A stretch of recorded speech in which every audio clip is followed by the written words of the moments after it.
Introducing Alpaca Airways' new line of package holidays to all of your favorite earthly destinations. Here at Alpaca Airways, we try our best to make sure you start your holiday without stress and a smile that'll last until you return safely home from another memorable sunny break. Our crew are the friendliest in the sky. In fact, let us introduce them to you.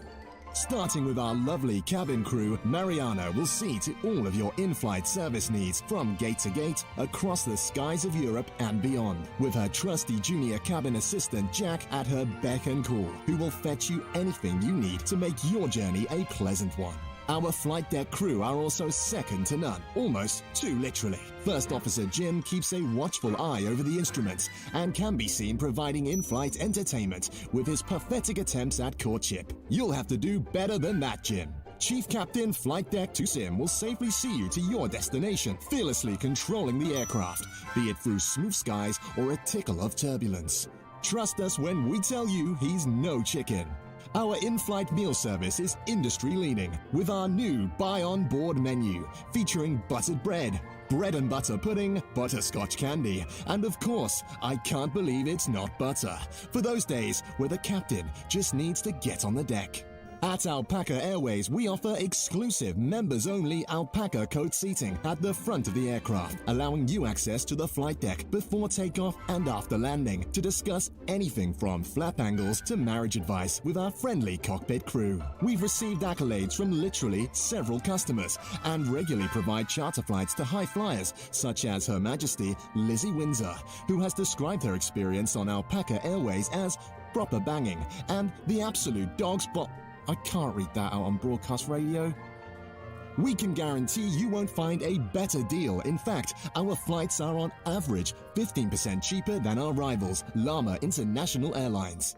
So don't delay, call today on 0800 737 737 015 to book your Alpaca holiday now. And remember, if it's not butter, go around until the engines splutter. Well, a very good afternoon, ladies and gentlemen. Welcome to another members-only private group flight live stream. The 12th one, an anniversary.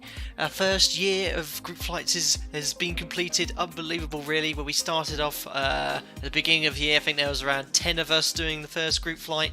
The most we've ever had is something like 70. We've still got about 45, 50 today, so it's incredible to have so many of you joining us here. So I hope you're all doing very well. Of course, a little bit more privacy we get with the usual horde and crowd, so I get a bit more time to answer any questions in chat as well. Not that I don't answer any questions in Discord, but certainly something to be able to have a bit more privacy as well.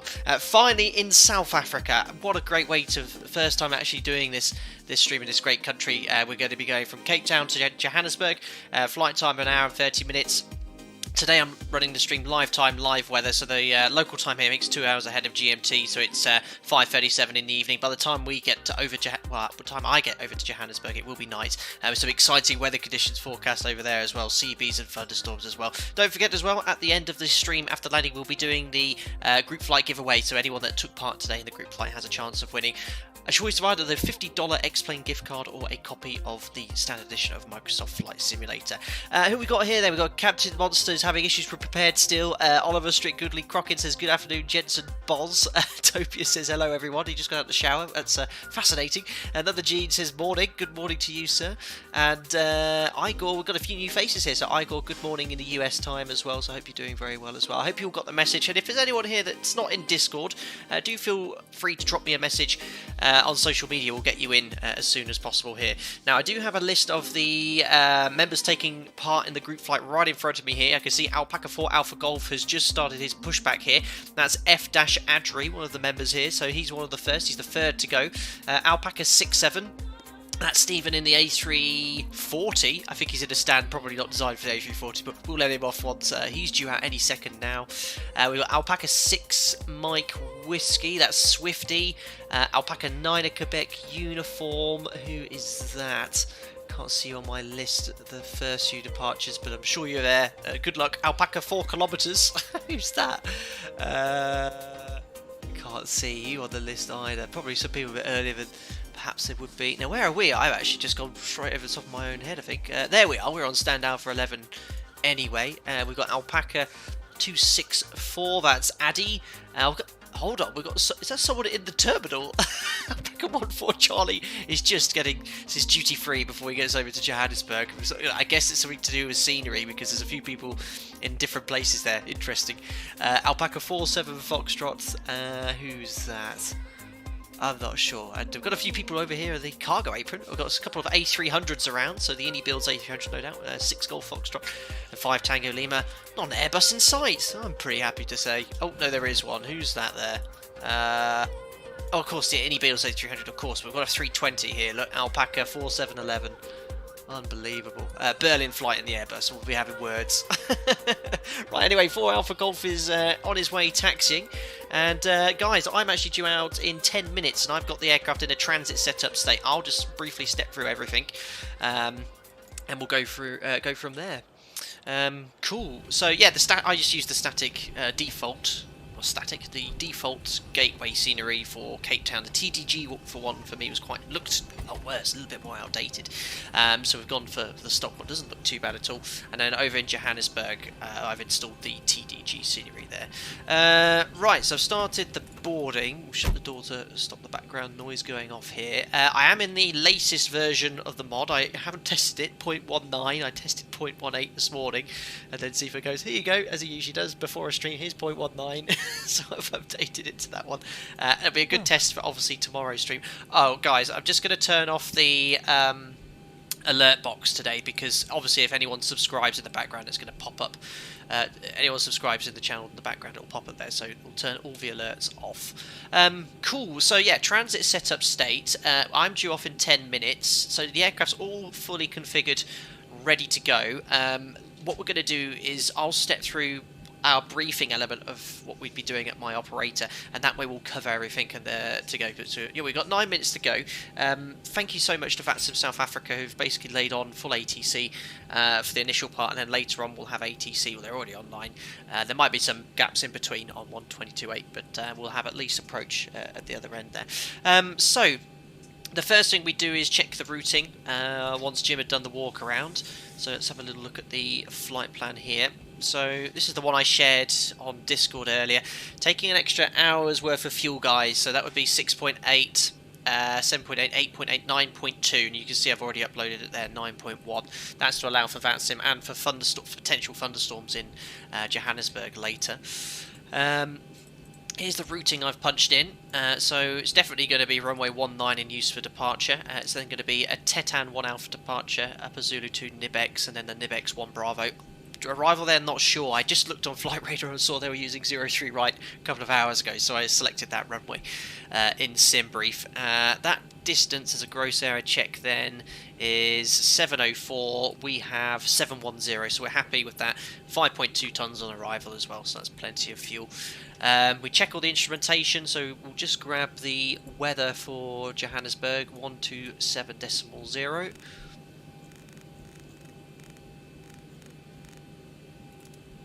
Put that in active, and looks like it's not available on voice. So what I'll do, I'll get the message up here, guys. Oh, it does say it's receiving though. Zebo, very realistic. Don't forget, if you're at the Zebo mod, to turn your volume knob up, otherwise you won't hear it. Very cool. Let's copy this. Transition level 85. Surface wind 200 degrees. 15 knots. So down the runway. Havoc. Temperature +26. Dew point +13. QNH 1010. Transponder by until runway entry. RPT aircraft type on initial contact. So repeat your aircraft type. Confirm you have information, Bravo. Information what? Bravo, apparently. Cape Town International Airport information, Bravo. Yeah. 1500. Expect it and stars in use. Zone BMP. Runway 19 for arrivals and departures.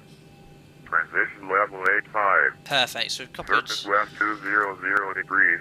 15 knots. We copied the ATIS test information. Bravo 200 at 15 knots. So down the runway for runway 19. It's 26 degrees, and the QNH is 1010, and we'll set the MFRA then to 1170. Oops. So that's set. We check all the instrumentation and the rest of the configuration. I've loaded the FMC, we've checked the routing. For my performance today, I've based everything off a passenger load of 132 passengers, just a random amount, which gives us a zero fuel weight of 51.8. Gross weight of 61 tonnes. I've gone full 22k, which is more than sufficient. Flat 5. V-speeds are in 141 and the trim of 5.75 units is set.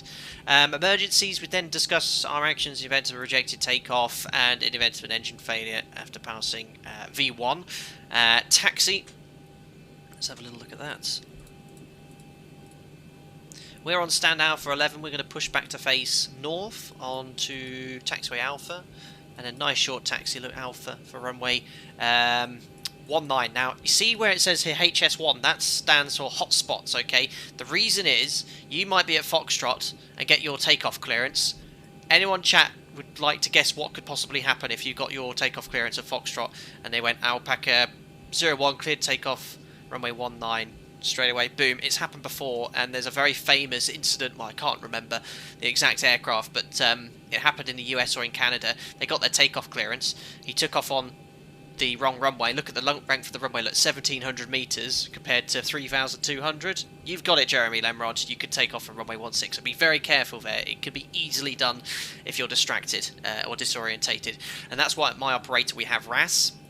We have something called runway awareness alerting system, which will tell you straight away what runway you're on. And secondly, if RAS isn't working, we always have to confirm this heading, which we set to the runway heading, which is 189, matches what we have on the ND track. Well, obviously within a degree or two, but yes, it could easily happen, so be very careful there. So that's it, nice simple taxiway, just don't take off from runway 16 to runway 19 instead. And here's our SID, we're expecting a Teton 1 Alpha from 19 or a 1 Bravo. Climb flight level 90, which we need to get the clearance, which is why that's set to 19100. Now, just before I brief this, I think it's about time we get our clearance because we are actually due off in 4 minutes. So on that note, I'll get the APU started and call for the better pushback as well. Oh, I just saw it. Ground to cockpit. Please show me where you want to go. Well, it's definitely going to be to face north. You can see Alpaca 6 Mike Whiskey just pushing back now as well. Super cool. Ground to cockpit. Tow is driving up. Excellent. So yeah, let's get the clearance now. We only have ground online and as an approach controller as well, so we've got 121.9 it.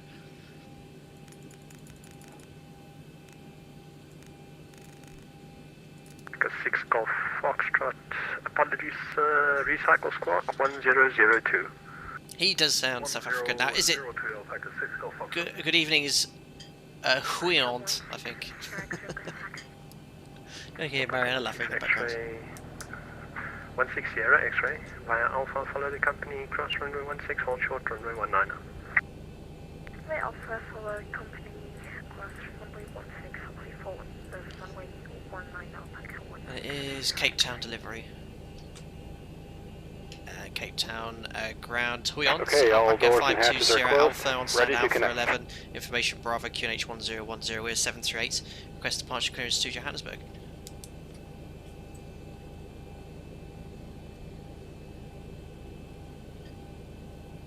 Alpaca 520 Alpha, cleared as far to Johannesburg International Airport. Flight level 390 on request. After departure, runway 19, comply the T10 1 Alpha departure, squawk 1077. Cleared to Johannesburg International, expect flight level 390 on request, runway 19 for departure, it's a Teton 1 Alpha, squawk 1077 Alpaca 520 Alpha. Alpaca 520. Tow connected and bypass pin and survey. Release parking brake. Perfect, so I need to turn down better pushback, 1077 for the squawk, flight level 90, and we can confirm it is the Teton 1 Alpha. So all we need to do is finish briefing it, so essentially this is what we do in the event of a loss of communications. If unable to comply with SID, contact ATC, contact approach frequency, provided ATC clearance at 2000. Well, in this case I think we'll get handed over anyway because there's no tower frequencies at ground us to approach. Flight level 90, which is set, and for us it's 19, climb on track to 5 miles off the Cape Town VOR, and we have Echo Point for 5 miles. Cape Town ground, Alpaca 4711, Airbus 319 with information Bravo at stand Bravo 19. And then what we're going to do is go all the way out to 18 miles away off a track of 145. So you can see here 145, 18 miles, and then it'll be a left turn to Tetan, left turn to Tetan. So it's all coded in the FMC.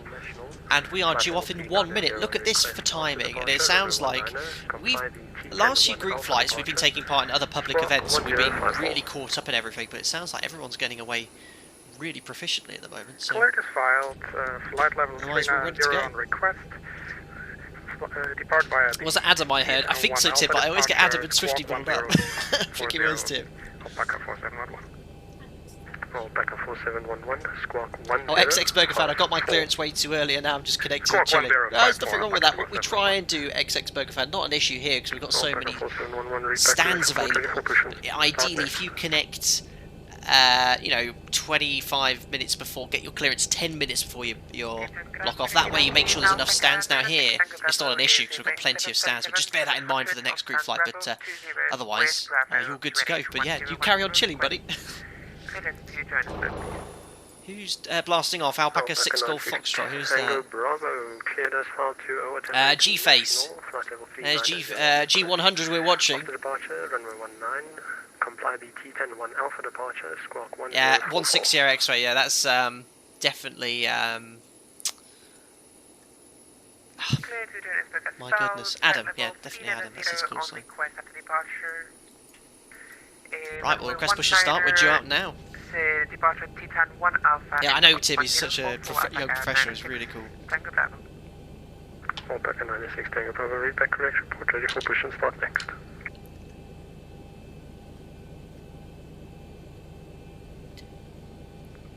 Alpaca 14 Charlie, request taxi.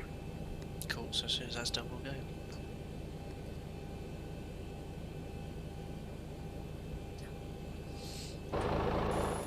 Who's that taxiing?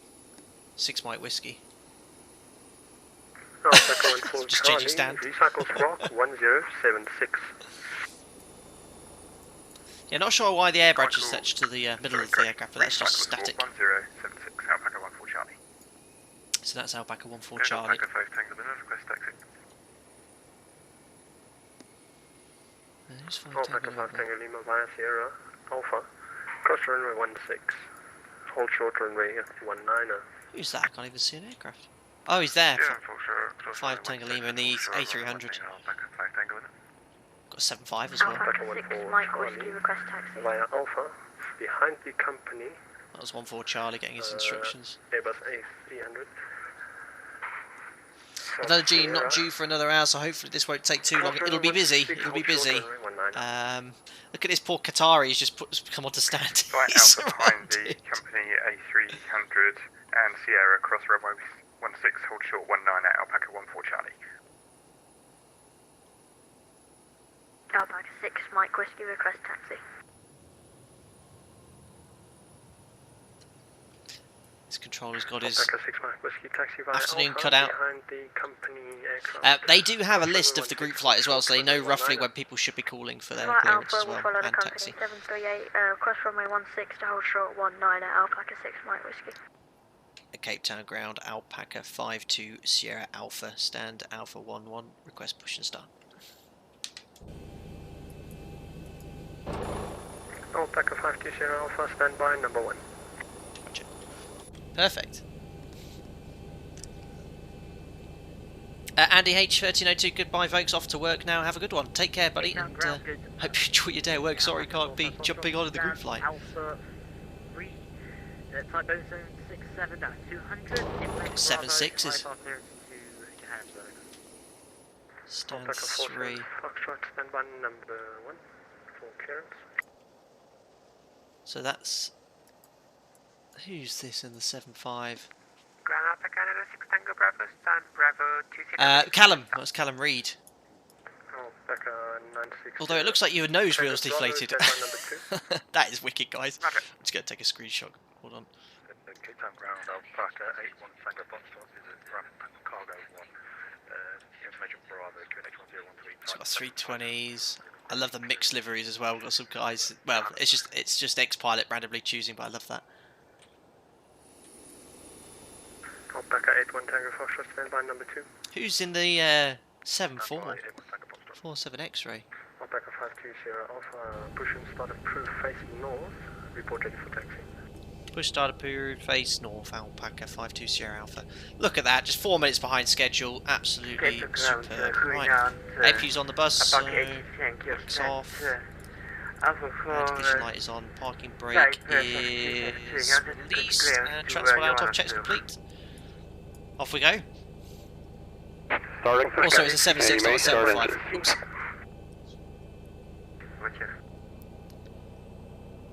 Jamlin, just about to log on. I had no scenery load up at Cape Town. Hopefully I can get that working. Uh-oh. Now, you said you were using a slightly edited one, didn't you, Jamlin?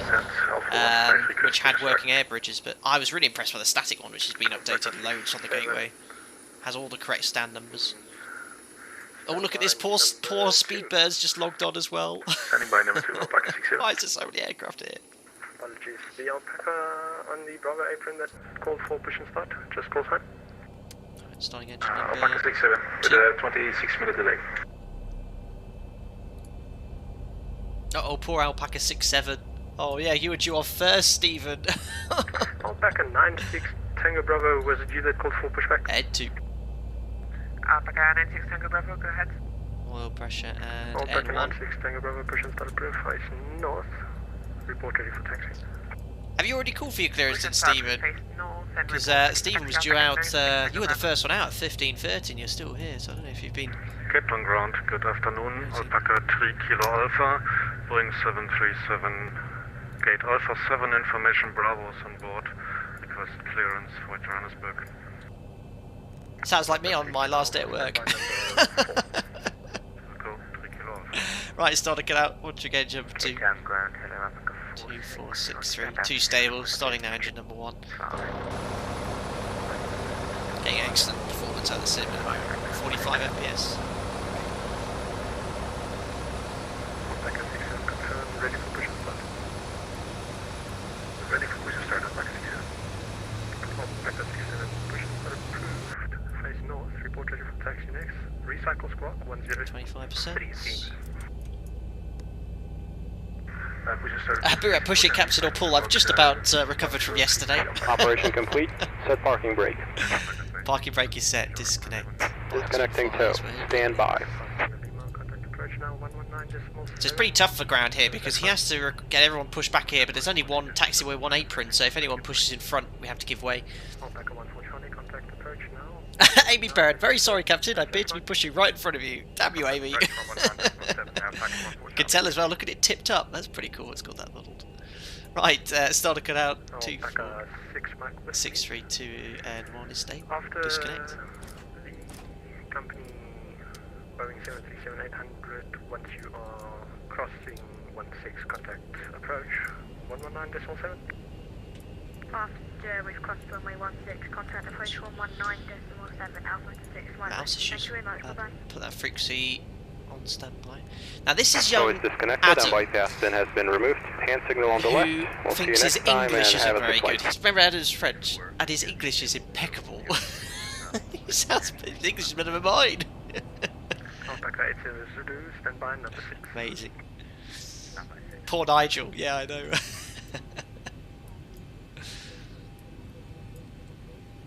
Right, Alpaca 47 Foxtrot.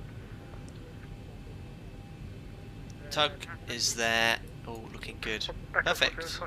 Generators on APs off start switches on anti-ice off. That's all configured. Flaps. Flight controls. Full forward, full back, left centre, right centre, and here comes the rudders. Full right and full left. Flank lower DU, and that's it. As soon as Amy requests taxi, we'll request taxi as well. Anthony, time to get the boss a radio panel for Christmas. I trust me, Anthony, as soon as one gets in stock. Initially I was like, no, I don't need one, but I definitely would love one now. I'm going to get it all sorted. Alpaca 7 Whiskey Tango, request clearance to Johannesburg, 737 on Bravo 25 with information. That's Kick My Cat. I recognise people's voices from voice chat Discord. Alpaca 7 Whiskey Tango, stand by number 6. I got lucky, I think. So this poor controller, he's having to do clearance and ground, and on a very tight apron. As soon as Amy gets his clearance, we'll be good to go. Alpaca 264, which is by the pool face north, report ready for taxi. So Alpaca 264's got a push clearance. Ideally, what Alpaca they should get clearance speed for Alpaca 264 is once we're clear. Position 1, break, Alpaca 96 Tango Bravo, taxi via Alpha. Cross runway 16, I didn't mean to do that. Wrong button.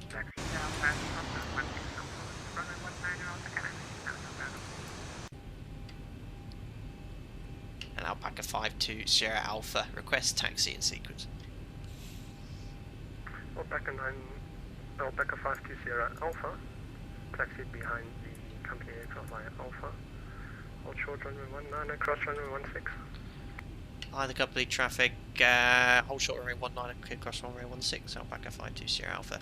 Perfect, we're on our way. Good luck everyone else. I was very lucky to get away when I did. Right, configs checked. We'd have to check clear left, clear right, make sure there's no crew or baggage or anything that can get sucked or up in the engines or hit. We're all good.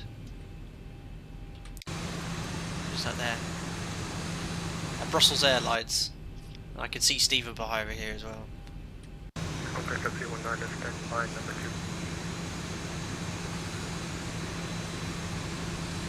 Keep them ground, Alpaca 67, request taxi. Alpaca 67 behind company aircraft via Alpha. Cross runway 16, hold short runway 19. Cool. Behind company aircraft. Yeah, tight apron. There's not many options for ATC, because every time someone gets pushed back, that's it, they're blocking the entire stand. So ideally what you can get is like 2 or 3 people pushing at the same time, so they're all ready to taxi at the same time.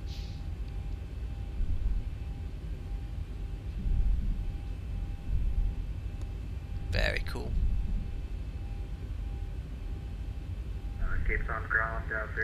Jonathan Wiltshire, why blank the lower display? The reason we blank the lower display is if there's any exceedance in a secondary parameter, for example an engine failure or something, the display will automatically pop up like this, and it's not so apparent in a desktop sim, but in the real aircraft you really notice when that display turns on, especially at night. So if you are taxiing along or just taking off and then all of a sudden that display pops up, that means there's something that's been exceeded or the engine's failed, so that's why we blank it. Ready to copy clearance.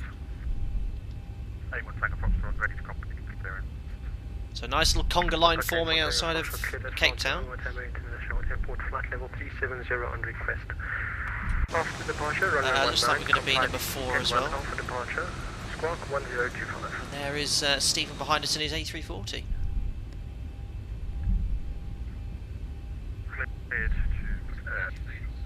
Captain Monsters, don't you recognise my voice? Or Captain Monster, you have one of those voices which is easy to remember.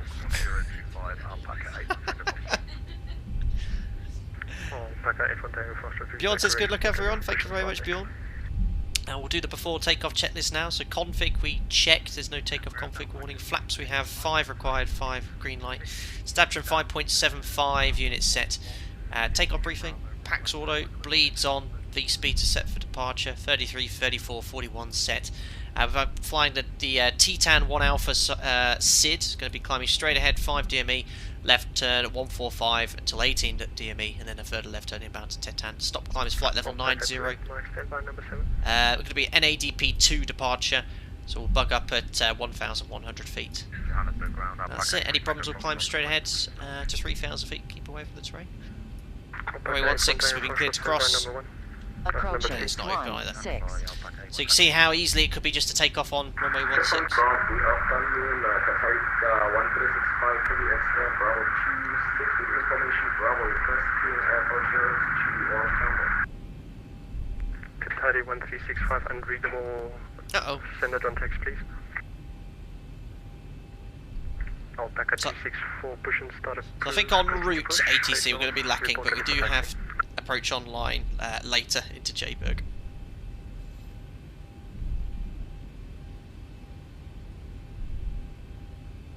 And there's the whole point for runway 19er, Alpha 2. Alpaca 96 Tango Bravo, are you with me? 96 Tango Bravo, go ahead. Alpaca 96 Tango Bravo, contact Cape Town approach now, 119.7, have a safe flight.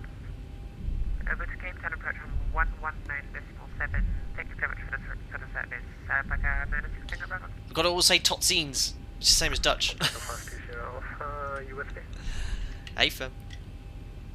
Alpaca 520 Alpha, contact approach now, 119.7, have a safe flight, goodbye. Approach 119.7, Alpaca 52 Sierra Alpha, Totzines. Alpaca 67, are you with me? Poor, I heard Qatari, poor Qatari trying to get his clearance in. Speed Alpaca 14 Charlie. Wicked. Right, looks like someone's pushing. There's number 7, there's a bit of a queue there. That poor controller is probably not used to this amount of traffic. But I hope you'll get away anyway. We're doing okay. Compared to, I think, the last couple of group flights, the last one we had, it was very bad getting away. ATC just kind of stopped for about 5 minutes. And I didn't push back until about an hour after we were due off. But it's good to be streaming for 34 minutes and being number 3 for departure. Right, I'll just contact Cape Town approach. Tell them we're ready. Alpaca 6 Mike Whiskey, surface winds 20 at 15 knots, runway 19, clear for takeoff, report airborne. Runway 19, cleared takeoff, Wilco, Alpaca 6 Mike Whiskey.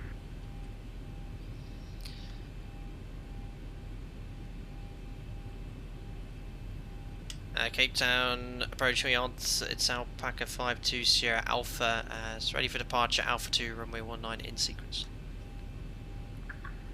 50 Alpha, welcome aboard, standby break, Alpaca 96 Tango Bravo, ground the company 737, runway 19, on a flight behind. Behind the company 737, man up and wait for 19 behind Alpaca 96 Tango Bravo. Oxstuff, welcome. I think you're quite new as a member as well, so I haven't seen you come in a members yet. Chap, are you doing well? Is there a rule of thumb for how close you should stop behind another aircraft? There's no rule of thumb. About as far as we are now is around how close you want to be. Any closer, you'll start ingesting the fumes from the engines of the aircraft ahead through the bleed system. So it smells of, well, I'm sure you smelt it when you're at an airport, that smell of fuel. That's the smell of GSA1. Cape Town approach, goedenavond, Alpaca 67, Not the nicest. holding short runway 19 in sequence. Jonathan Wiltshire, there's no way I would guess Adam has English as a second language. Even his accent's right. I know. I know. Station calling confirm Alpaca 67. Alpaca 67, confirm. It's behind us. 67, good evening, welcome aboard. Squawk mode trolley, please. Oh, I better get that up actually. Well, technically, out on you'd need, but maybe it's a different thing for South African airspace. 6 Mike Whiskey, you identified under rider control. Love that smell. So Oxstuff, if you're ever a passenger, I'll make sure I'm right behind the aircraft ahead, okay? Right, let's do the before taxi flow now. So we're a little bit more proficient lining up. So you need to wait until you got your clearance here. So MCP is set, transponder TAR8, strobe lights are on, just waiting for takeoff clearance and to be lined up. Cool. Alpaca 6 Mike Whiskey, cancel speed restrictions, free speed. Free speed, Alpaca 6 Mike Whiskey.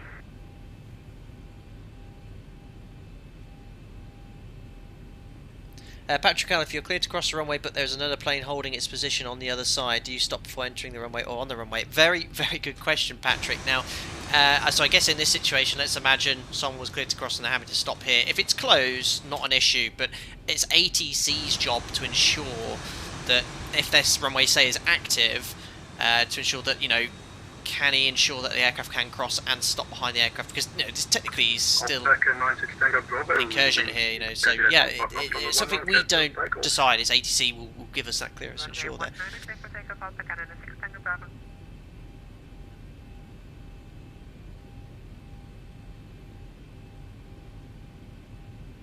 Steve Mayer, boss, you've sent me a DM regarding the Microsoft Flight Sim problem. Perfect, I'll have a look at that later, Steve. Alpaca 14 Charlie, contact takedown area 125.1, have a safe flight, take care. Area frequency. 125.1, Alpaca 14 Charlie. Thanks very much, bye. So nice. Like, you know, Europe obviously gets most of the attention on VATSIM, followed I think by US. These areas just don't get the coverage. I mean, if you look at Europe at the moment, it's absolutely full. So I'm going to definitely keep an eye out on events around here. It'd be quite cool to get some coverage for these guys. Abby Code, how do I join Discord? Alpaca 520 Alpha, runway 19, line up and right. Runway 19, a line-up away, Alpaca 520 Alpha. So we confirmed with Jim we've been cleared line up. Yes, we have. Thanks, Jim. We're clear left, clear right. And then we'd do the checks, which we've done. So, Abby, what you need to do, if there's any members here who are not in Discord, firstly, don't delay, you know, contact me. Say, I want to get in Discord, I'm a member. I'll get you sorted, okay? Abby, go to Google right now, and make sure you have Discord as well. Type in Google Discord YouTube synchronization, follow those steps there. Make sure when you do the steps which are required in Discord, you don't use the desktop app or the mobile app of Discord, use the web browser function of Discord and log in. But all the steps you need are included in that guidance, and that's how everyone gets in. But any issues, just drop me a message on Facebook, Twitter, Instagram, or email. That's the best way to do it. On runway 19. Perfect.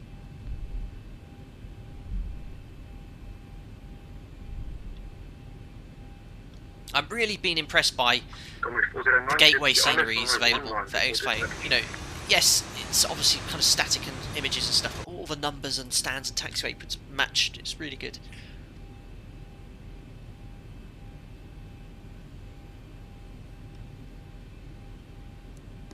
Perfect.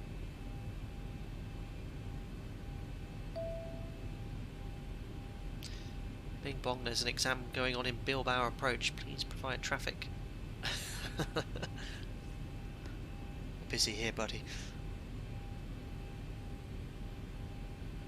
And Alpaca 520 Alpha, service winds 200 at 15 knots, runway 19, cleared for takeoff.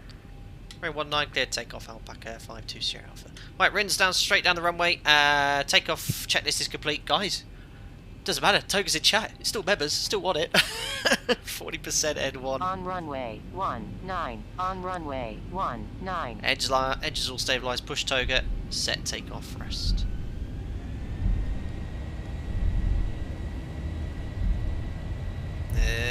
Oh.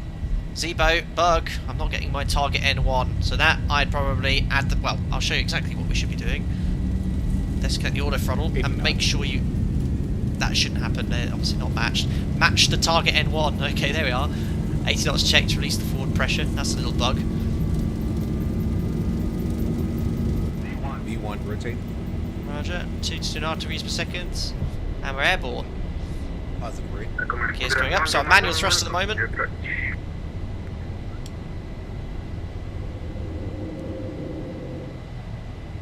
$400. LNAV.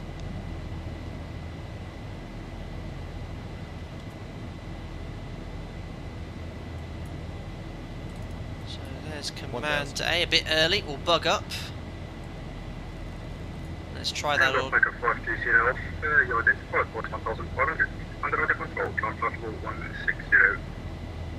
Climb flight level 160, Alpaca 520 Alpha. Perfect, so auto throttle's back engaged, N1, and 160 is set, we can select flaps 1.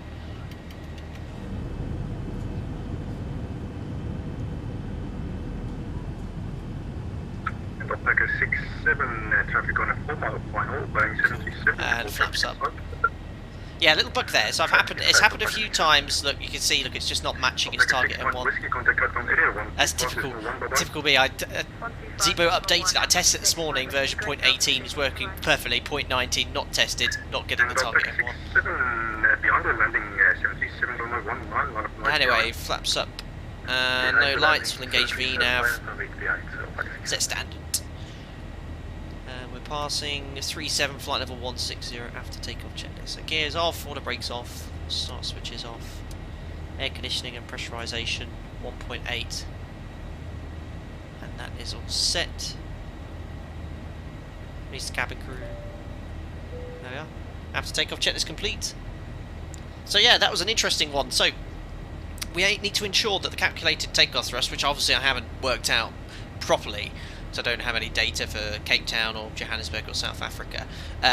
When you have your target N1 set, you need to make sure when you set your takeoff thrust it's within 1% of that. If it's not, you need to do something about it. So yeah, disconnect the auto throttle, match the target N1 which you've calculated, which will be in the FMS here and also in the green bars. Make sure that's set. That's really important. But yeah, that's happened a few times. This bug sometimes creeps in where, even in this case, look, N1 is engaged. We should be getting this as our target N1. In this case, it's not. We should be at 92.2. But yeah, I'll let Zebo know as soon as we've finished, and I'll get that updated. Hi Doc Wallop, hope you're okay. Imagine the pilot experiencing an abnormality during takeoff roll. Instead of aborting the takeoff roll, he just goes, "Huh, that's a bug." But to be fair, you don't want to fully reject the takeoff. I mean, if it's, if you push toga and it's grossly off, the engines are surging or something, absolutely. But would I do that in real life? I mean, that would be a serious issue, to be fair. If it wasn't doing that, something's definitely wrong. So yeah, maybe I would, but the engines obviously take a little bit. The engines do take a little bit longer to spool up in the Zebo mod than the real aircraft. When you push toga, you go from 40 to your N1 target thrust in about 3 or 4 seconds. So you quickly be able to tell. And one of the things I check, and it's done way before 80 knots, is that the target N1 is right next to your actual N1. What's that for me? No. Oh, it's on route ATC here, I think. That's Amy Hennis. I thought he said 124. Cool.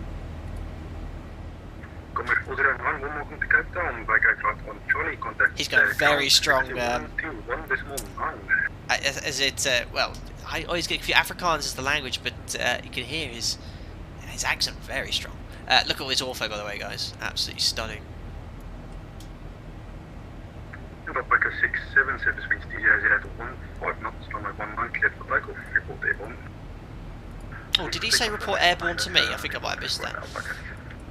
I did notice the mod slightly overshot this turn. It seems to be slightly off this heading that's required as well, but at 18 miles will initiate that turn. Well, LNAV will, and you can see, look, we've got the DME here.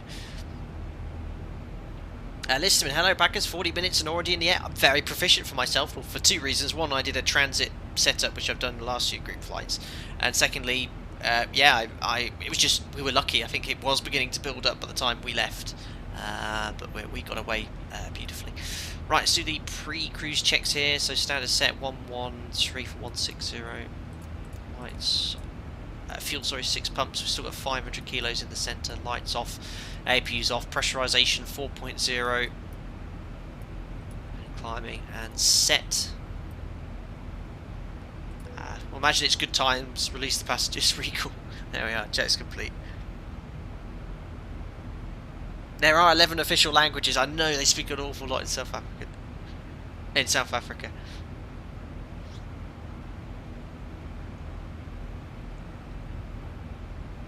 Jonathan Wiltshire, the trouble with continuing is you don't know how serious that's going to be get during takeoff, so maybe better abort now at the first sign of trouble and climb. Find it's critical during initial climb. True, Jonathan, but it's even mod's overshooting turns again slightly, sorry. Shouldn't be doing that. Never mind. Yes, so it's very important that prior to 80 knots, yeah, you can pretty much reject for anything. So, yeah, in hindsight, what would be the correct thing probably to reject? But I know it's a bug. So, as Doc Wallop kind of said, yeah, whatever. So, I think in reality, if I contact Cape Town area 125.1. Thank you for flying into South African airspace. Hope to see you again soon. Take care. 125.1 Alpaca 52 Sierra Alpha will definitely be back, sir. Bye bye now. Perfect. Yeah, I think one of the guys, one of the HC coordinators, contacted me saying we haven't had this amount of traffic before. I hope we can be great. I said, guys, you'll be awesome. Don't worry about it. Vertical speed, 1,000 feet per minute. South Africa Centre, good day. Alpaca 52 Sierra Alpha, climb flight level 160, inbound to Tetan. Request flight level 390. Alpaca 52 Sierra Alpha, good evening to you. Continue climb flight level 330 initially. Climb flight level 330 Alpaca 52 Sierra Alpha. So that's set, and there's VNAV. So yeah, Jonathan, as I was saying, yeah, below 80 knots, yeah, I think in real life what would happen, I'd see that the auto throttle is commanding 3% less M1, and I probably would have rejected with a low speed RTO and see what the issue was. I'd probably gone back onto stand with something like that, because they're very unusual errors like that. In the Zebo mod, you can still see clearly it's a bug, and it's a common bug that does reoccur, so I know full well it's a problem, but yes, it's a good thing to point out. I've never in 10 years seen the target M1 less than the auto throttle. Now, another thing as well, I know from the MEL knowledge, because I've dispatched plenty of times, that MEL, the auto throttle isn't required. So long as you can set the thrust manually and reach your target M1, I know you can dispatch, because, yeah, auto throttle, you can dispatch without auto throttle, no problem at all. It's covered by the MEL. You're no longer Cat 2 and Cat 3 Autoland approved, but yeah, that's pretty much the only restriction. But I've dispatched plenty of aircraft with, I say plenty, probably 2 or 3 times in my career with an auto throttle inoperative. So it's like all horses for courses, and that's the thing. The takeoff is a very dynamic situation. As captain, you've got to be absolutely satisfied that rejecting the takeoff is the correct action. Below 80 knots, there is really nothing stopping you. Really, you can stop at any reason, but above 80 knots, when you're in this high-speed RTO regime, it's imperative that you're only rejecting takeoffs for those 4 specific reasons, which we mentioned in the emergency briefing, which is an engine fire, an engine failure, a predictive wind shear warning, or in the eyes of the captain, the aircraft is unflyable, as in you rotate and it won't get in the air. So, you know, the risk of a runway overrun or something going wrong in a high-speed RTO, it increases tenfold for every knot you get closer to V1. If you reject at V1 or after V1, you're going to either A, if your takeoff field length limited, go off the end of the runway, or B, you're going to melt the brakes. The brake fuses will melt. So to do a high-speed RTO, you've got to be absolutely 100% happy that it's one of those 4 reasons to reject. If I rejected for what we had here at 120 knots, but by then I'd have realised, you know, I've got a lot of explaining to do. Why not? What I would have perhaps was just added the thrust at above 80 knots. This is, and just make sure the target end will disconnect the auto throttle. But I did it at low speed, so in hindsight, I would have perhaps stopped. But yeah, I hope you found that interesting. That's my sort of interpretation of it.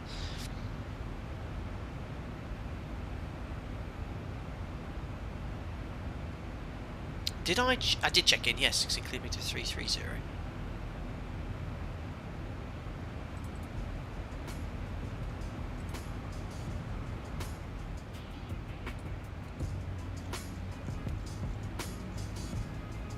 To enjoy this scenery, I'm going to go outside briefly. Look at this.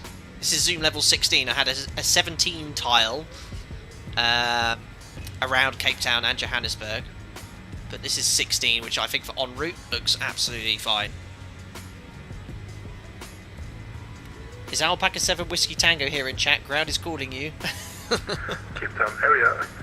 Goedenavond, Alpaca 67, flight level 160. Alpaca 67. Ralph Bartle, do you have the second officer have to agree on a rejected takeoff, or can the captain make the decision? Unilaterally, it's only the captain that makes that decision, Ralph. Now, obviously, if the FO sees something on the takeoff roll that the captain's missed, bring it to his attention straight away, but only the captain can reject the takeoff or decide to reject the takeoff unless he's incapacitated, which it would obviously be a reason to reject the takeoff as well.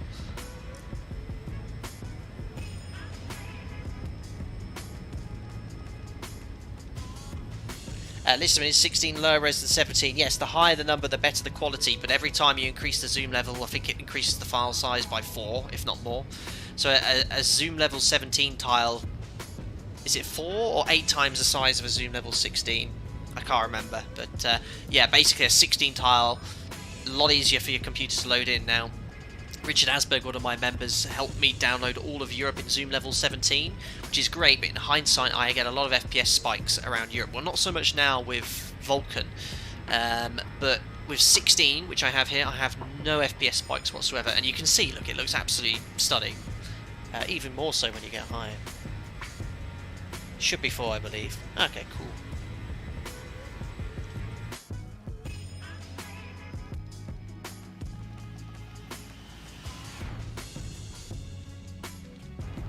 Ah, look. There's Alpaca 9. Oh, look at that. 1, 2, 3, then it's us next. And what if we look behind us? There's 6, 7 behind us. Very cool. And the A340 with an Airbus on our tail. 4-engined one.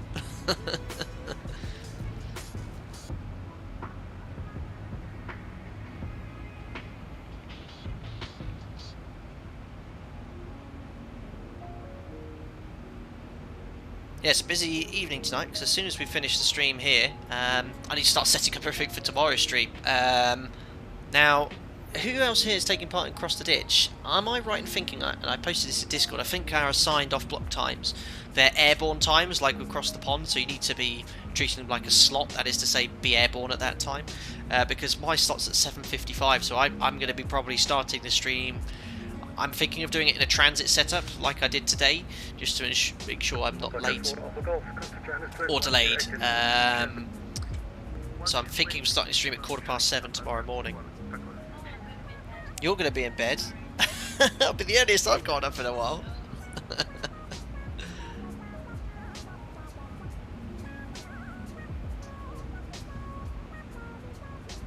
Dominic Orsini, Gmail has the donation grid. Have you tried to donate, Dominic?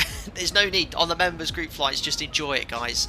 I have everything muted anyway, so if a subscriber or anyone joined as a member, this is my way of saying thanks for all your support by doing this once a month group flight just for the members, where I can see all the chat, ask any questions. Of course, I do the odd bits on Discord as well. I'll always do the monthly group flight.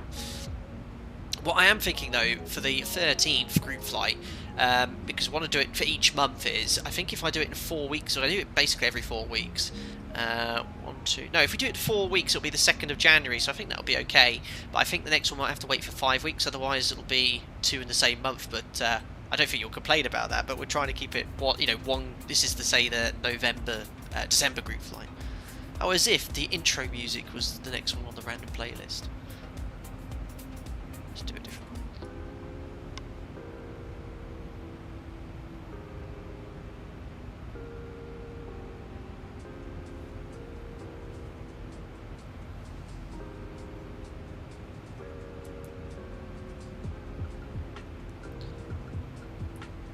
Awesome, look at this scenery as well.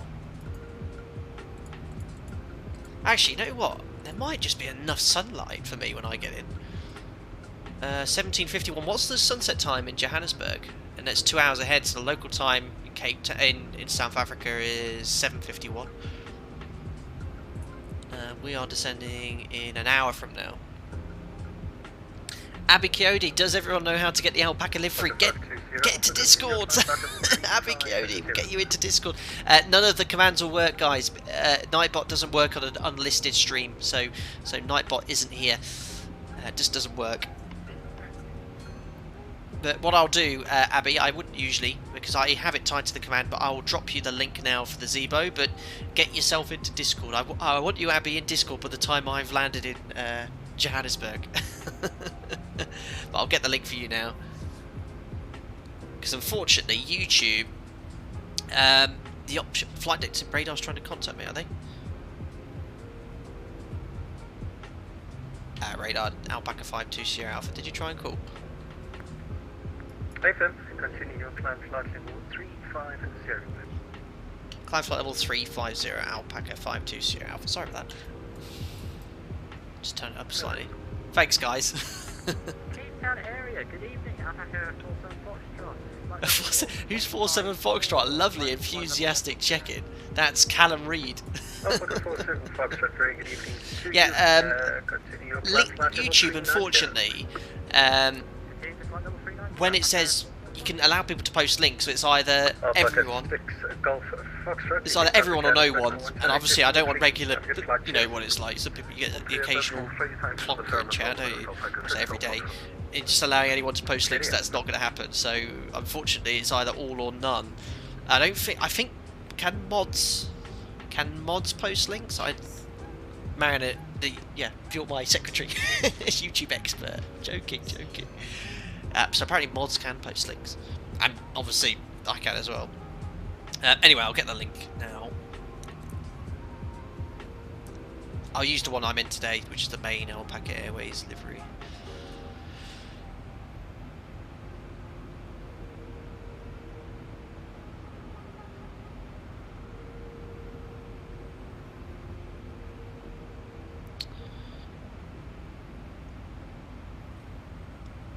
Where is it? Scrolling all day. That's the 700. A319. 900. There we are. So this is the Jamlin special.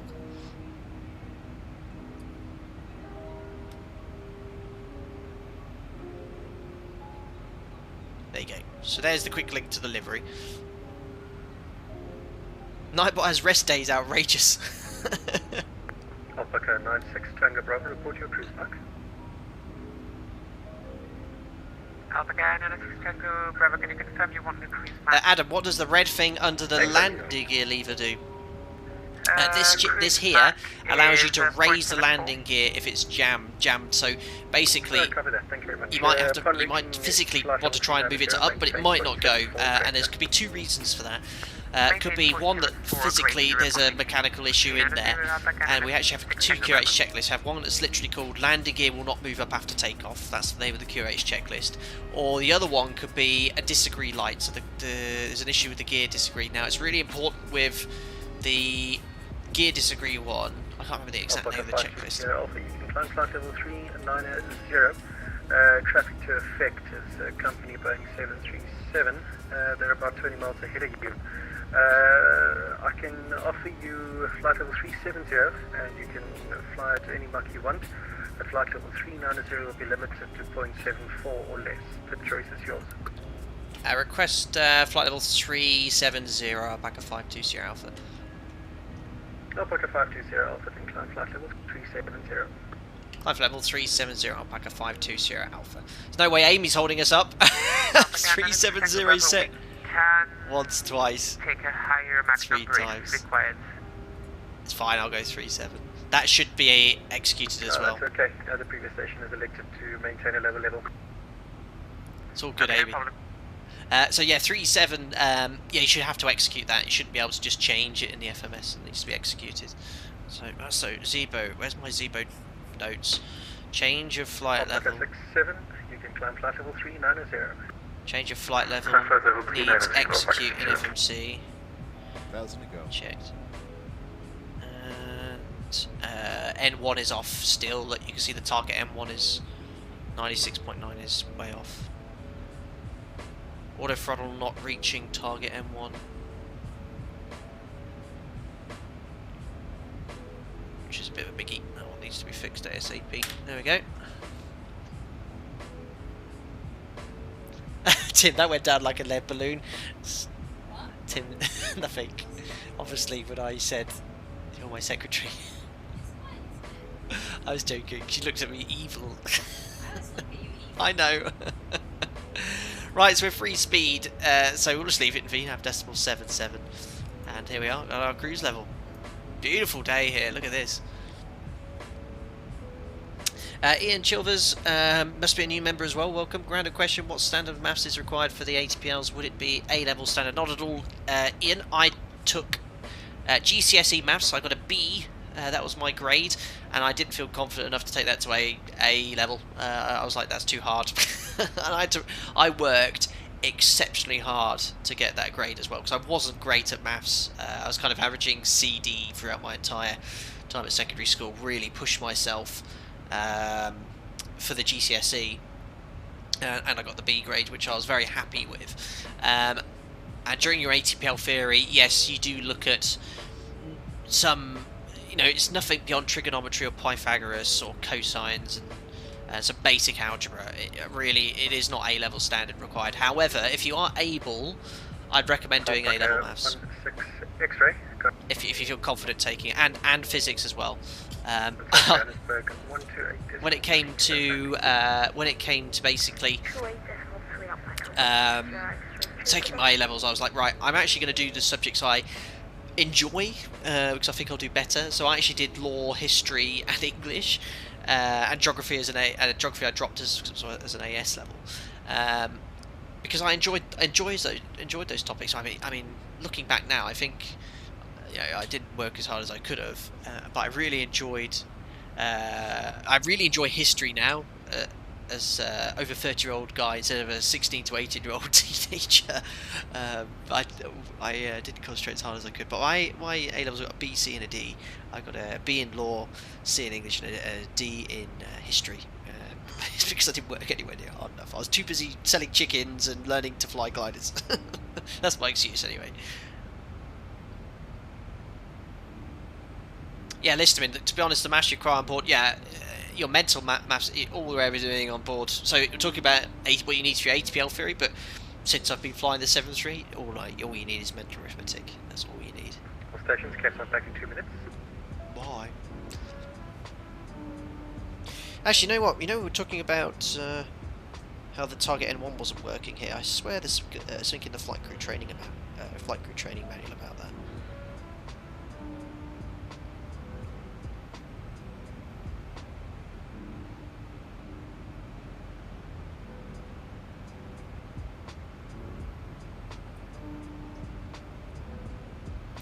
Right, so I'm going to quote the Flight Crew Training Manual, guys. The official Boeing Flight Crew Training Manual. We're talking about the engine thrust N1 run up here. So it says, on takeoff, allow the engines to stabilise. During takeoff, make sure the engines stabilise, because this will provide a uniform engine acceleration to takeoff thrust. That's why we set 40% first. We don't go straight from idle to takeoff power, because that initial spool up from 0 to 40% is quite slow. And if one goes faster than the other, you can have control difficulties there, especially on a strong crosswind as well. It says, make sure the target N1, so that's here. I don't know why I just clicked there. This target N1 here, 96.9, is reached by 60 knots. Minor increase in thrust or in excess of this is acceptable. And if you reach, minor increase in thrust may be made immediately after 60 knots to reach the target N1 manually. So yeah, what I did was correct, that's what it's saying here, literally in the Flight Crew Training Manual. It says, after takeoff thrust is set, a small deviation in N1 between the engines should not warrant a decision to reject the takeoff unless this deviation is accompanied by a very serious event, e.g. refer to QRH manoeuvre section for rejected takeoff criteria. Due to variations in thrust setting, runway conditions, it is not practice to specify a precise tolerance for N1 deviation between the engines. So that's between the two. But I'm very sure there's a limitation of around 1%, so you want to have it within N1. But basically, the Flight Crew Training Manual says set it manually. And there can be sometimes a slight discrepancy between the two, maybe 0.2, 0.3. Obviously, in a sim, it's programmed to be quite uniform. But that's it's all things to be taken into consideration. But I've never seen more than any big difference between the two.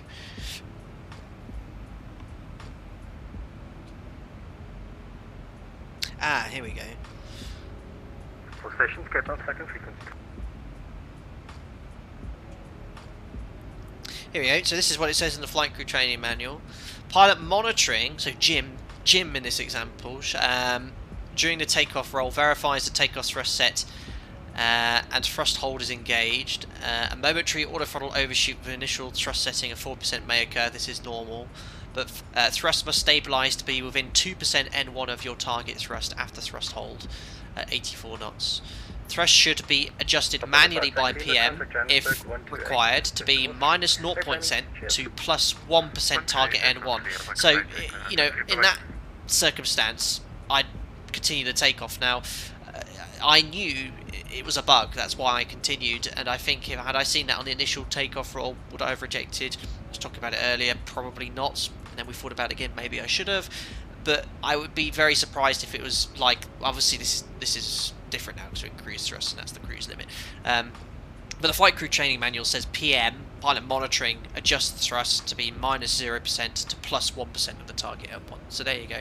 That's the official advice from Boeing. I mean, this is again advice in the Flight Crew Training Manual. But yeah, your N1 wants to be above your target N1. XX Burger fan, can you do a barrel? Oh no, you're not one of those guys. Did you not see the stream of the A300? Ralph Bartle, me too. I'm not just confident enough to go on VATSIM. So then, Ralph, as a new member, hopefully you'll use all the respective channels to answer questions, build some confidence. We'll get you flying on VATSIM ASAP, or one of the networks or something like that. And yeah, I mean, we've got plenty of videos on the channel, and we'll get you flying in group flights in a few months' time, no doubt.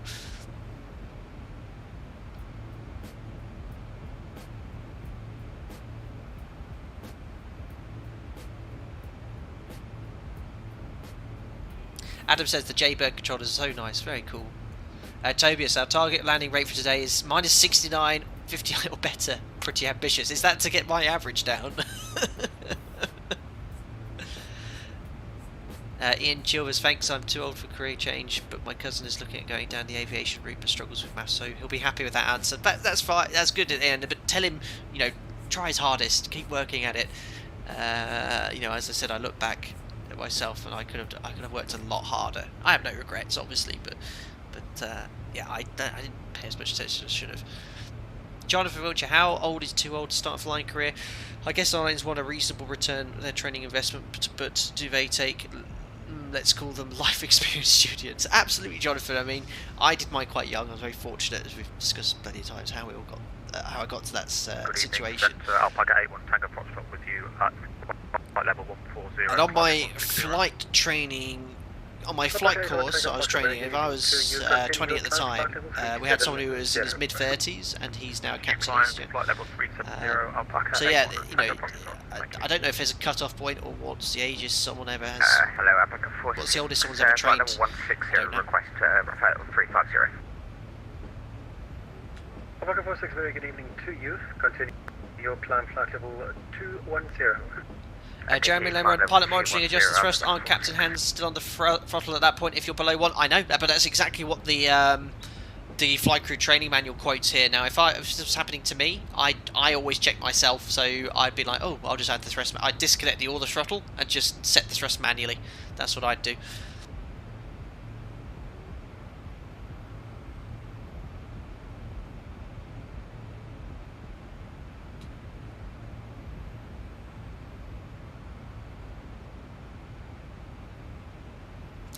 Captain, long time listener, first time caller. When doing a Class D sim session, are you required to brief a flight as you do in real life, or do you just do the situation? So what I did answer, because I know one go, well, I am still a qualified TRI, but I no longer work in the training department, but I'm looking to reapply, but there's absolutely not going to be any vacancies for years. Yeah, so depending on the session, if it was a type rating session, so those who are just joined learning to fly the 7-3, the briefings were an hour and a half prior to the session, and we pretty much cover everything that we'd be doing in the session. Now, it's not as simple as just listing what we're doing. We kind of incorporate other elements of learning, so things like CRM. So we really incorporate CRM, get guys to talk it, practice briefings perhaps.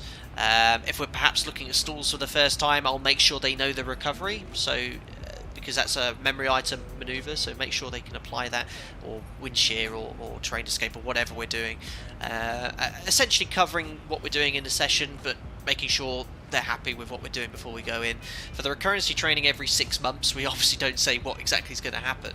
But again, you talk about the scenarios. Again, if we're needing you to apply certain maneuvers, we'll again probably in the briefing discuss what those steps would be. Otherwise, we essentially, yeah, you get a flight plan. So here's your flight plan. You're going from, let's say, Heathrow to Paris Charles de Gaulle. How much fuel would you like to take? Yeah, this amount of fuel. There you go. Oh, by the way, the thrust reverser number 2 is inoperative, and that's it. They just play the scenario, and literally, you'll have a rough idea what could possibly happen, but nothing beyond the system. So you might know you'll be looking at a gear issue today, or an engine issue, or a pressurization issue, or hydraulic issue, but you don't know when it's going to happen. It could happen on takeoff, climb out, descent, approach, 100 feet above minimums. Loads of stuff could happen. Did I forget to set the timer? Unbelievable. How long we've been airborne for? Someone will play the stream back. I did forget the timer. Freckles, hello, in the air now. Fantastic, good job. Finn, you got a bee and mouse, same as me. but you're doing it at A level with physics and maths, and it's not fun. Finn, you're braver than me. I didn't go ahead with that. Very good. And you're doing history as well. Very cool. Tudors and USSR. Nothing's changed then, Finn. I did USSR and kind of like SARS, and so early 20th century Russia, and then we did World War II, or between World War I and World War II. I can't remember any of it now. Alpaca 319, turn right, heading 100 vectors for traffic. Left turn 100. You forgot the time, I know, Tobias. That's a right turn. The previously viewed Cessna 150 flight was inspirational. Learning to pilot the 172 is on my to-do list. You got to start somewhere, Dominic. Was that the circuit tutorial I made quite recently in Microsoft Flight Simulator? Thanks, list. Been about 30 minutes aloft. Appreciate it. Let's go outside for a bit.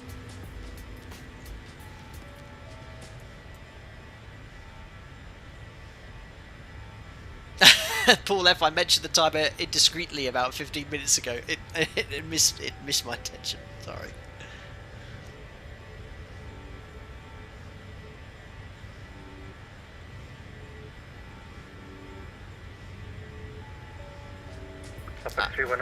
It all escaped me. Even Kick My Cat told me.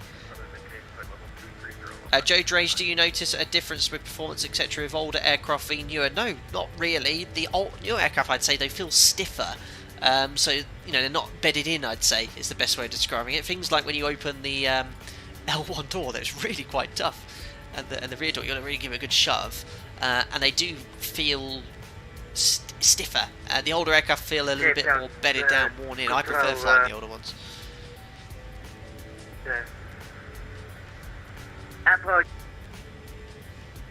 Uh-oh. Who was that? Freckles, my scare bus is hauling me up to my cruise altitude painfully slowly. Typical. If you're doing the 321 especially, very underpowered. Alpaca 46, climb flash level 300. What else I missed in chat here?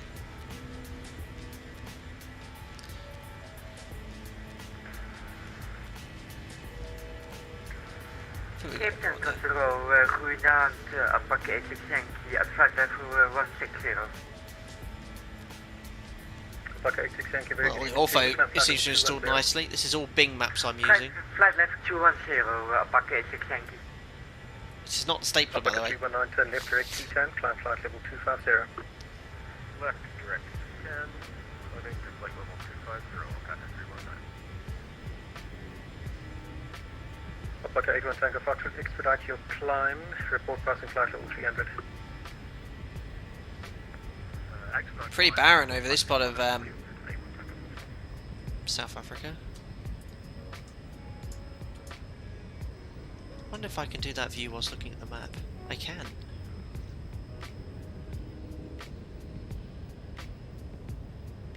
Alpaca 46, maintain a vertical speed of 1,000 feet a minute or less. There's actually a small road below us. Vertical speed of 1,000. About to go over the town of and do you want us to Loxton. pass, flight level 270? Oh, it's so loud, Freckles, I think. There is Loxton. Negative, continue your climb. Just maintain that vertical speed 1,000 I feet doubt a less. anyone here in chat's been Okay, to continue Loxton. climb for 350 at 1,000 feet per minute or less, Alpaca 46. Cool, blimey. No, I don't think I've ever heard of Loxton. I don't think I'll ever go to Loxton, but there it is.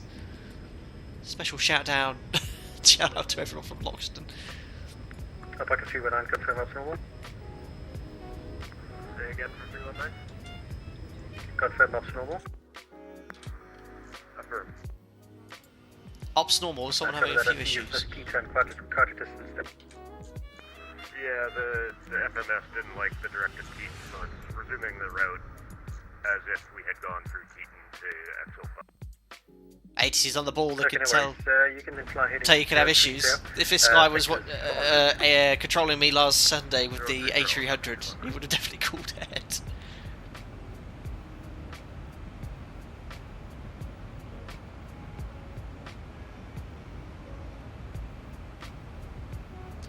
Dominic, hello Mariana, how is Jack doing today? No, she's gone off somewhere, not sure where. On the 201 Alpha departure Passing flight level 150 Dominic, Mariana's hugging Jack on the sofa, but she got the message. They're both well. Alpaca 86 Yankee, continue your climb flight. Bank angle, well done, Tim. Continue climb 250, Alpaca 86 Yankee. Alpaca 319, continue your climb flight level 290. Climb flight level 290, Alpaca 319. Alpaca 4711, identified.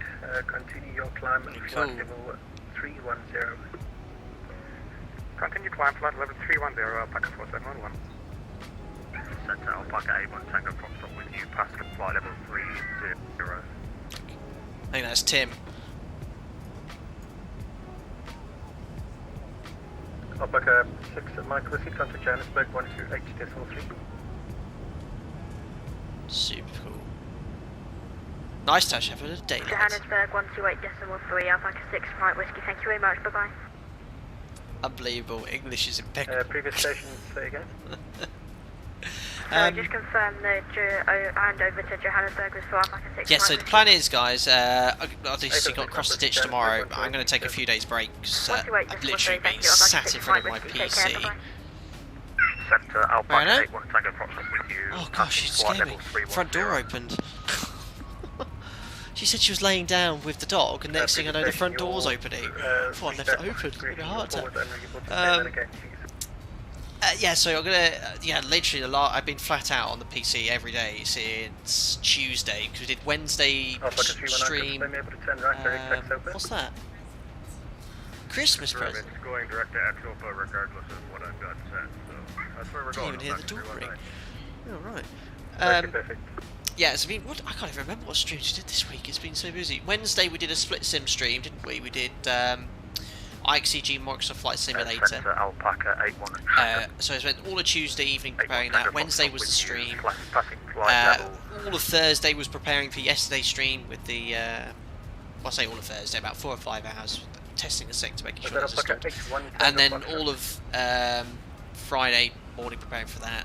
Then Saturday, all this morning preparing this stream, and then I still have all this evening to prepare for tomorrow's stream, which is going to be early in the morning, so I'm going to be taking a little bit of a break for a couple of days from the PC.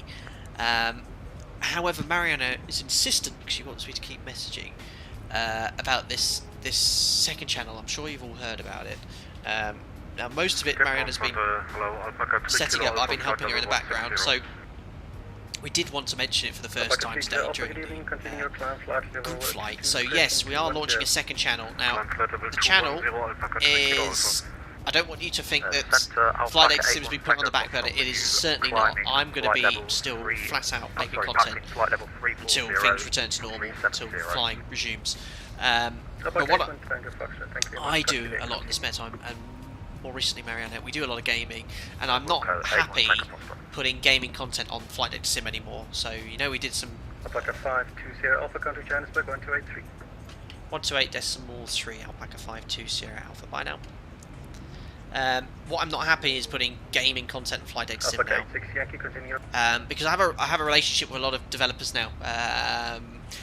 Some of them I can't discuss publicly. Others, you know, I have the scenery with Orbex, for example, and I don't want to tie in with other things. This will always be flight sim content on this channel. So basically, we're going to be having a second channel streaming games, and it'll be something on the side, you know, occasionally where we're playing something else. We mentioned it briefly on yesterday's stream. It is going to be FPS and some stuff like that, and strategy, but the idea is that members will be able to join in whilst we're streaming on the second channel, via voice chat or something like that if you want to play Among Us or whatever. So I am going to post the link now to the channel.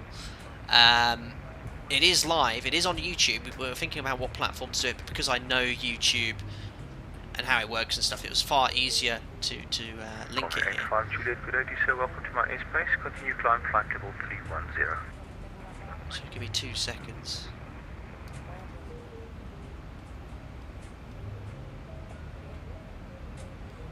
I need to check in with, I do. I need to check in with ATC as well. I'll find it here. 124.5. Bye bye. And here it is. It's got no content on there at the moment, but Make sure you subscribe as well. It's already got 5 subscribers. So there it is. That is going to eventually be the new channel, new page. First ever time we've shared that as well. And it'll be completely different to Flight Data Sim, but obviously it's called Flight Data Sim Gaming. And it'll be only gaming content. Flight Data Sim will be only Flight Sim content, and there will be the only link between the two is the name. But if I'm streaming on the other, I'd mention it maybe on the community post there as well. Alpaca 14 Charlie, request flight level 370 if possible, please. There you go. But we haven't officially launched it yet. We just wanted to share it with the members first. Approved. Climb and maintain flight level 370. Thank you. Climb and maintain flight level 370. Alpaca 14 Charlie. Radar, very good evening, Alpaca 52 Sierra Alpha, maintaining flight level 370 inbound to Unrag. Alpaca 52 Sierra Alpha, good day to you, sir. Welcome to my airspace. Identified flight level 370. Thank you. Yeah, so it's it's all in early development. Marianne has been working with a few of the other members, getting things designed. They've all been spending some time helping things get some set up as well. We are going to be streaming to YouTube, as we do already. We already have I use Streamlabs for this, but we're going to use OBS Studio for this one, so it doesn't conflict with any other streams as well. But yeah, I'm going to be doing perhaps 80% Flight Data Sim, 20% Flight Data Sim gaming. So just maybe once every week and a half, 2 weeks, I'll be firing it up. Kerbal Space Program, the Euro Truck Sim as well. There'll be little mini series and stuff. But the main reason of doing that is that's my second passion, is gaming, and obviously with still being in this kind of lockdown, we've got the time to do these things as well. So yeah, that's it really. But I'm not happy putting. Main reason is we always thought of doing this for about 6 months or so. But since Flight Data Sim grew, you know, quite a bit in the last 4 or 5 months, mainly thanks to Microsoft Flight Simulator.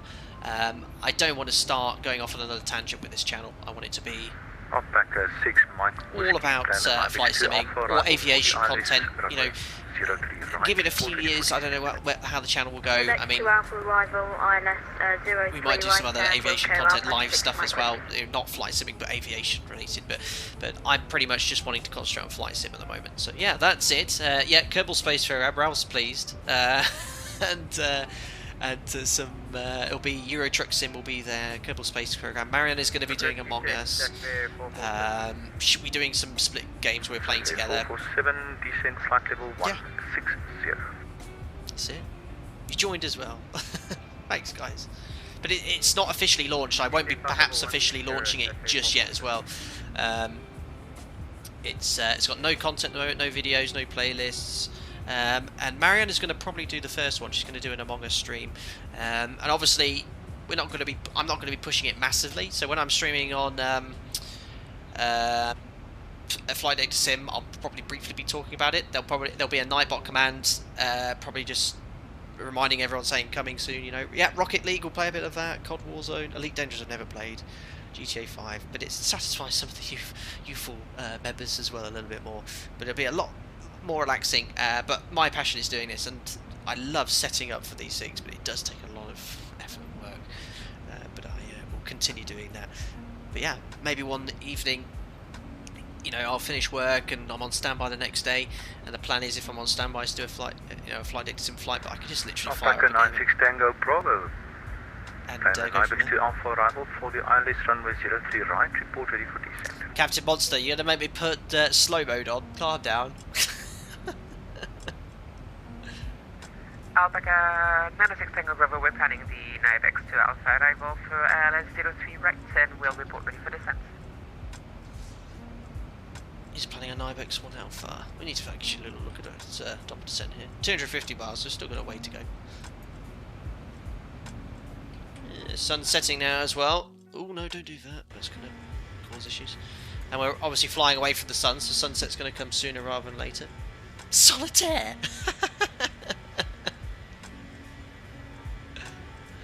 No, I'm not getting TikTok. No. Never.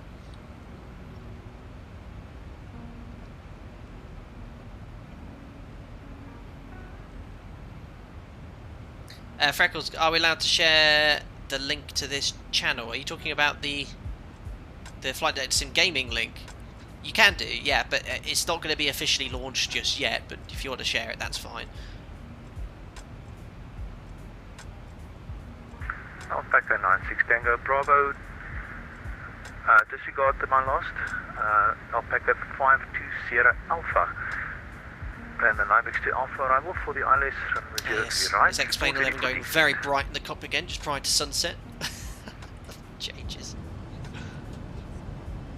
But it is nice to be. That fly-by-wire flew yesterday, very impressed with the dev team, with the work they've done, but I just straight away jumping back into this and familiar territory is just nice. It works. Apart from the target end one. Could you repeat that, please? Yeah, listen to me now, Explain doing its halogen lighting thing.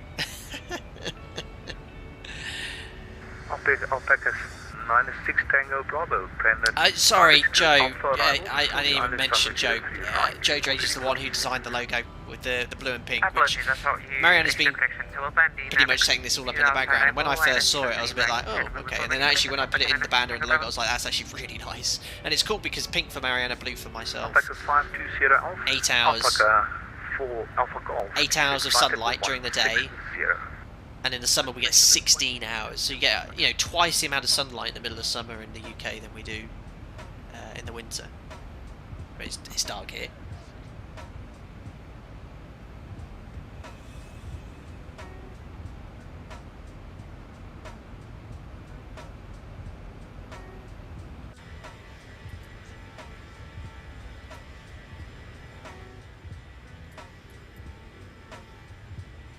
Awesome. Yeah, so obviously we've discussed going to have a couple of days break, but stream-wise, I want to take the Blériot out again. I think I've got a flight in mind I'd like to do in there. Now, I don't know if that would work on a multiplayer group flight, because I know some of you got the Blériot. I think that could be quite fun. And also, because I've now got, obviously, I want to go back to South Africa sooner rather than later, so I'm thinking, as we're going to Johannesburg, we make our way back to Cape Town, but via somewhere else, such as Port Elizabeth or Durban or one of the other cities. Perhaps in the 200 again, I'm thinking.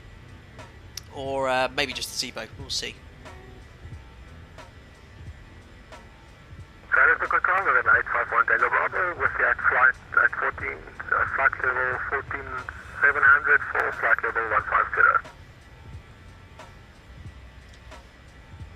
Oh god, I just instinctively pushed the this crashed the sim, remember? I was just having a quick look on the map, but it actually worked today. Last time I did that, it crashed. I didn't even think. Anyway, there we are. There's 66 Mike Whiskey, 96 Tango Bravo, and Alpaca 67. 851 Tango Bravo. Don't worry, it crashes. Continue climb flight level. Yeah, I was really frustrated. Remember last 4 weeks ago, flight sim when it crashed? It was so frustrating.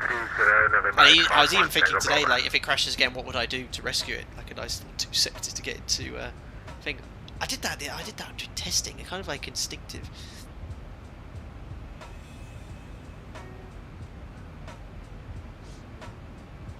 Jonathan Wiltshire stayed at Cape Town. Uni halls for a conference once, no central heating or any other because it's only cold enough for 2 months of the year. And guess when we were there, probably down now.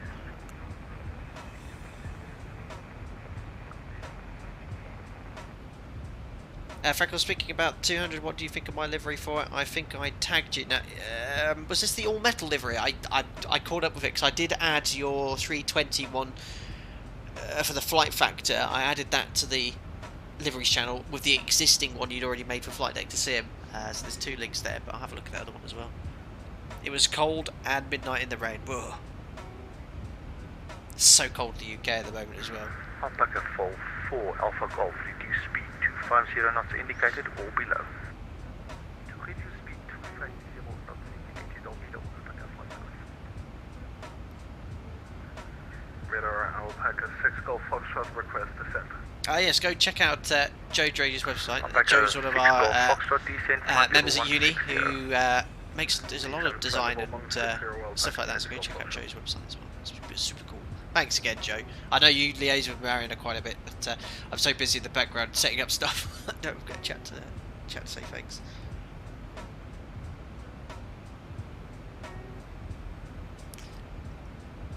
Cafe 447, keep up the speed, sir. So it's getting a little bit cloudier ahead. We've got top of descent coming up. As soon as we get a bit closer, we'll start setting up for the approach. We're doing okay.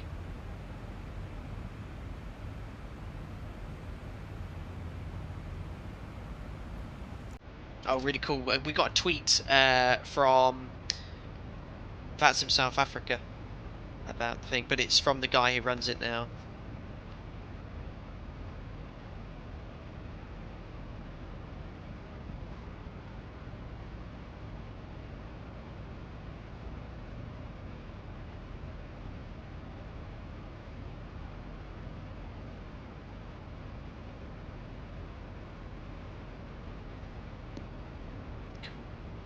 Nathan, nice to see you. See you soon, buddy. Thanks for popping in.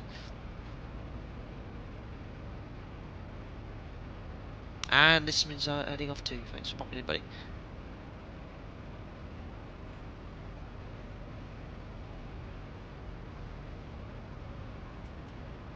We've got a couple of traffic hits on the TCAS. I think whoever's behind me is going at a good pace as well. He's a lot closer than Amy is.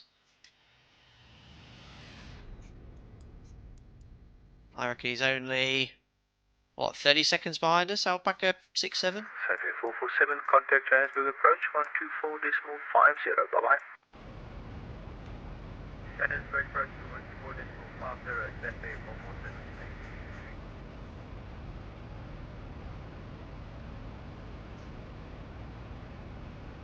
Cafe 447, possibly start level 183. Oh, Nathan, that was for listening.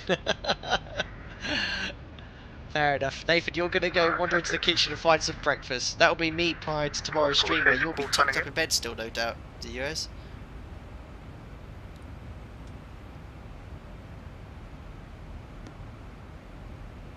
Robson, he's going 60 plus knots faster. I'll let him overtake.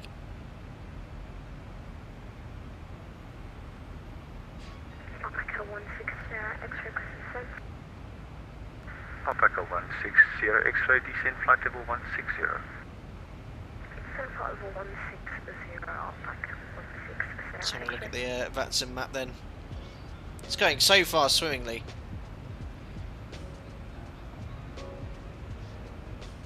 Oh, look at that line.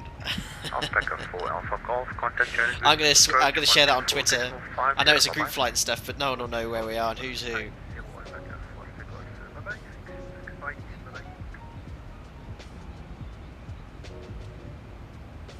Oh, Ickery 002, I just got that, but everything's turned off for the members group flights for the alerts, so thank you very much, Ickery 002.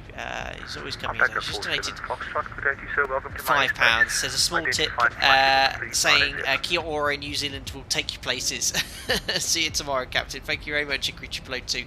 Everyone I'm sure is aware who Ickery 002 is. He's in Discord. He's been a member for quite some time. It was his birthday yesterday as well. I'm not going to share your age, Ickery 002. I know what it is because you told me. But I hope you had a great birthday. And sorry you couldn't make the group flight today. And we'll see you tomorrow for Cross the Ditch because I know you're taking part.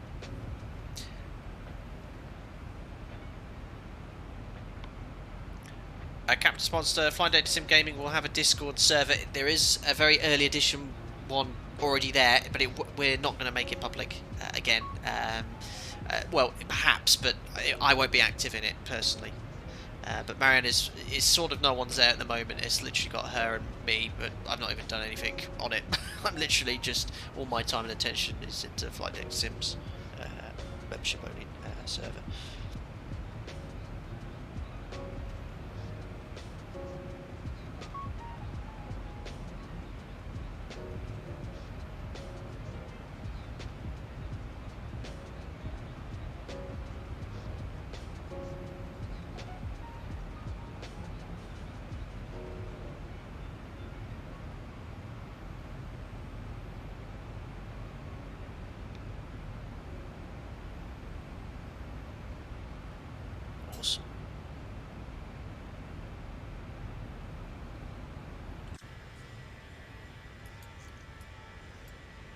He's catching, so either one or two things will happen. He'll overtake me, or he'll have to slow right down by the time we get to top of descent, but I reckon he'll overtake us by the time we get to top of drop.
I think the sun will just have set by the time we start our descent.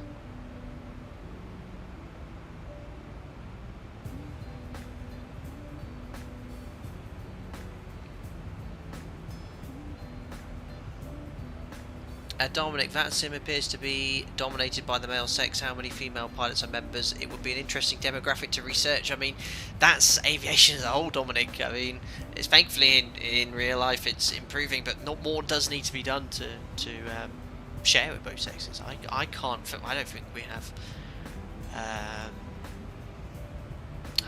had any controllers or anything like that in female. I don't know much about it, but you're quite right. Rolf, Flight Data Sim, have you seen a big growth in your subscription since Microsoft Flight Simulator was released? So then, Ralph, yeah, you're a reasonably new member. So last year, Microsoft invited me to Seattle.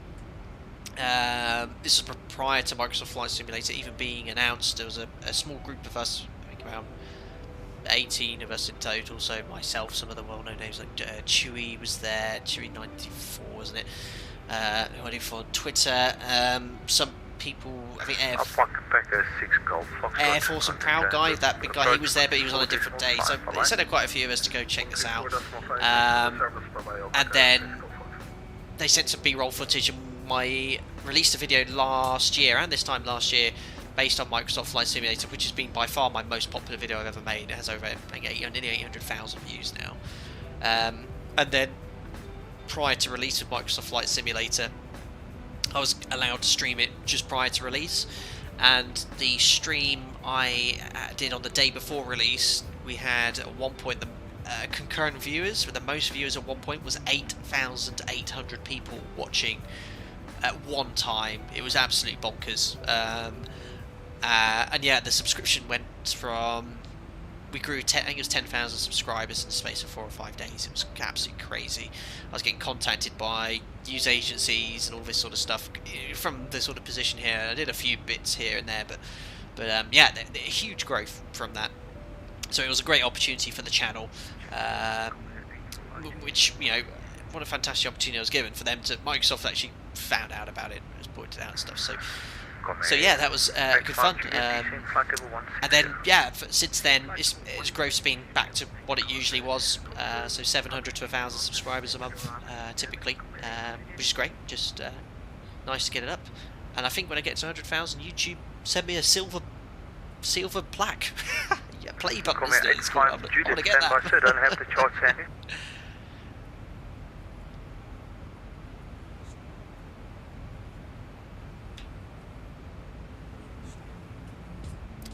Freckles, I know there's a female controller in Geneva, often does the Geneva 1x1, very good controller, very cool.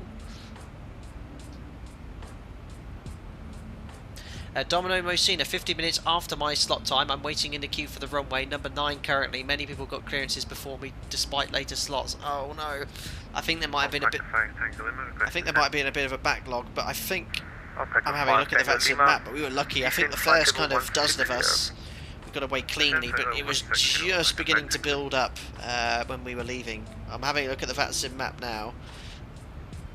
Oh yeah, look at you at the whole point. Oh dear.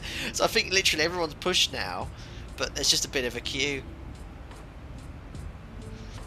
What I'll do, oh, there's a Nigel amongst the mix as well. I can see who's lining up at the moment. Daniel Smith's just lining up. Yeah, I think they've managed to get everyone away in a good time. Looking at the traffic leaving, there's a few gaps here and there. I don't think there's much more they can do to increase capacity. I mean, they were getting departures out, perhaps they could have doubled it, but that controller on the ground was having to do clearance and ground, and then just one approach controller. But I didn't think we'd have any ATC at one point, but we have approach online at least.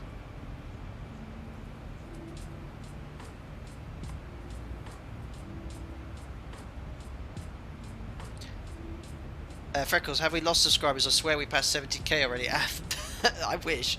No, it's been.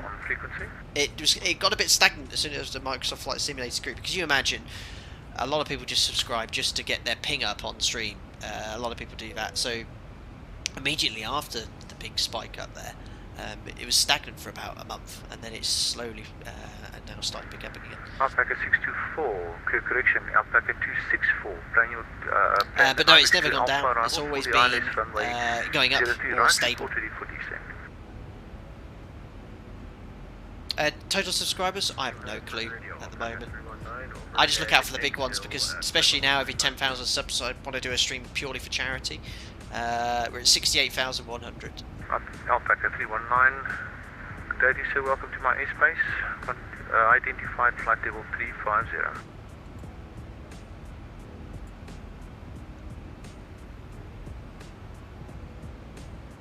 Abby, what happened to the phone cases for sale? That's all of Mariana's doing. I don't know if she took them off the. I don't know if she took them off the store. Oh, they're still there apparently.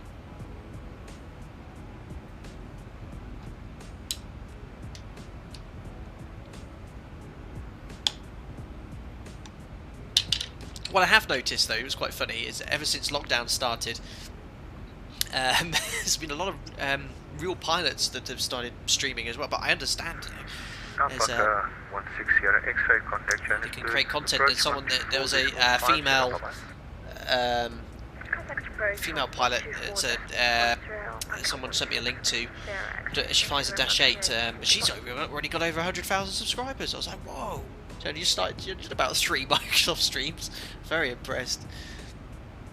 There's a few that have popped up, and there's a few on Twitch I know have popped up as well. But I try and keep up 320 sim pilots and you guys. Well. But you know, I can understand a lot of pilots are locked down for the last 9 months now, and they're thinking, oh, what can we do to keep ourselves occupied? I think, oh look, there's flights in this going there.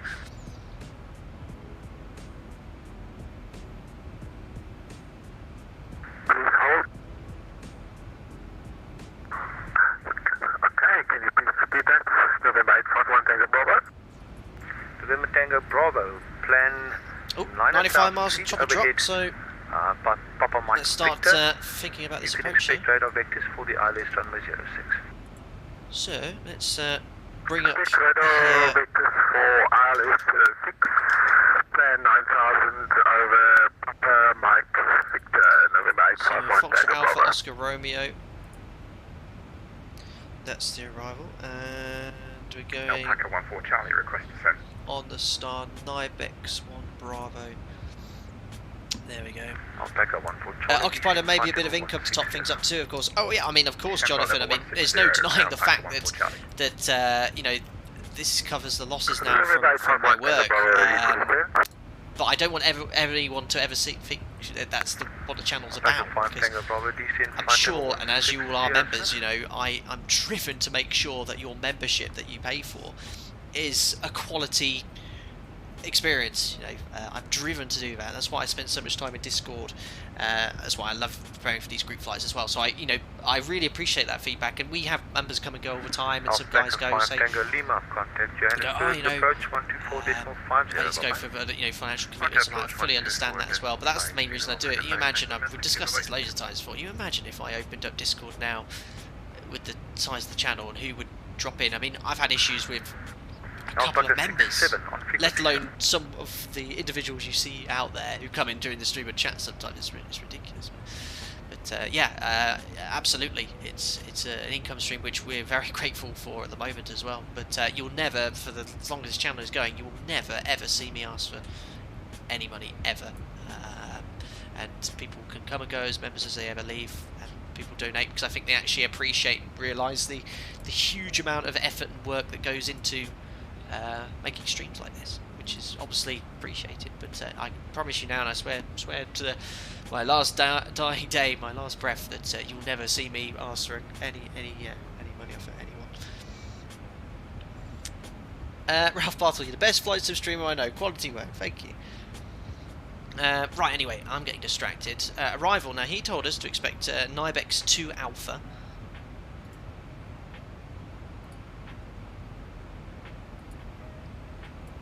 So Nibex 2 Alpha, and that will be 403 right. Weather's bit of weather here on the right, so there are some thunderstorms active. I think that's a different aircraft. See, Alpaca professional, not having any issues.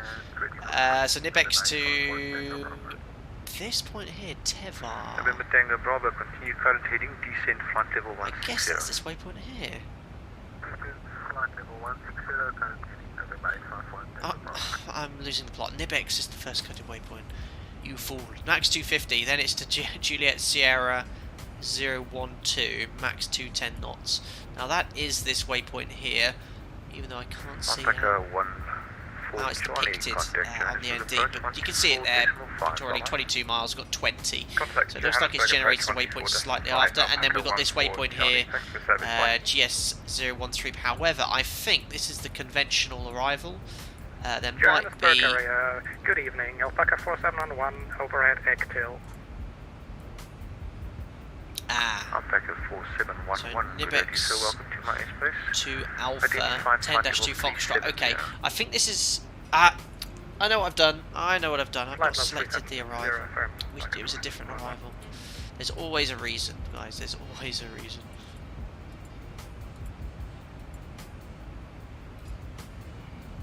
Nibex to Alpha. There we go. Let's try that now.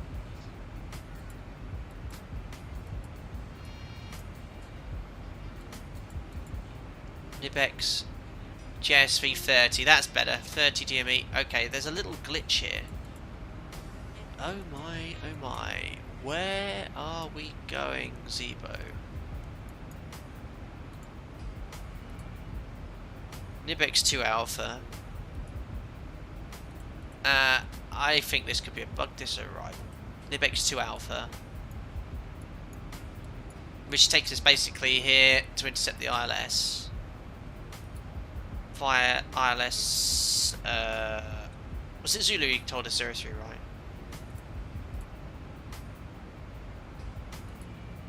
Won't be via one of these, will it? No, because that's the procedural approach. Let's deselect that. Let's try that again. So I reckon if you're flying the Zebo mod today, this isn't working. So GSV 30, let me just have a look at the arrival here. From there, what does it instruct us to do? Intercept 235 inbound at 30 DME. Make a right turn 121 track when passing the 221 radial, which is here. So it's not coded correctly at all. It's got a vector after. Go on to a heading of 061, I guess, which is the vector, and then it says track to intercept the ILS. So okay, it's correct. Now what I'd recommend you do is to tidy this up, because there's a slight issue of how it's been coded, is just after 30 miles. Let's try this. So if you're watching the stream, just after 30, we're going to have to do this manually. Okay, so what the best way of doing this is put that direct to the center fix like this. Okay, that gets rid of the unusual clearance. That could be a Zebo thing, or the way it's depicted in Navigraph, I don't know. But all this is going to do, guys, is it means when you get to JSV 30, which is this waypoint here, don't leave it in LNAV, hopefully you'll get a vector, but after 30, turn right, and then make sure you're on a track of 121, and then when passing the Juliet Sierra Victor radial 221, which is here, make a left turn to intercept the localizer. Now, the distance away from here, it's probably a bit too far for X-Plane to pick up the localizer, but yeah, exactly as you said, Amy, planning on flying it in heading select, I do exactly the same here. It's basically get to 30 miles here, and then go into heading select and fly, basically just go onto a track of 121 and intercept after the 221 radial the ILS. That's what I'd be doing if I was in the Fly JSIP, but it's something's broken there with how it's depicted in the chart. So we've got to cover that. MSA, very high then, so bear in mind around the airfield, look, MSA is very high to the west, 8,400, high elevation airfield, 5,500 feet, so to bear that in mind, you have to be careful. You're going to be higher than you'd expect to be on the altimeter, but I hope that arrival makes sense. Let's get everything tuned now, 1091. Identified flight level 350.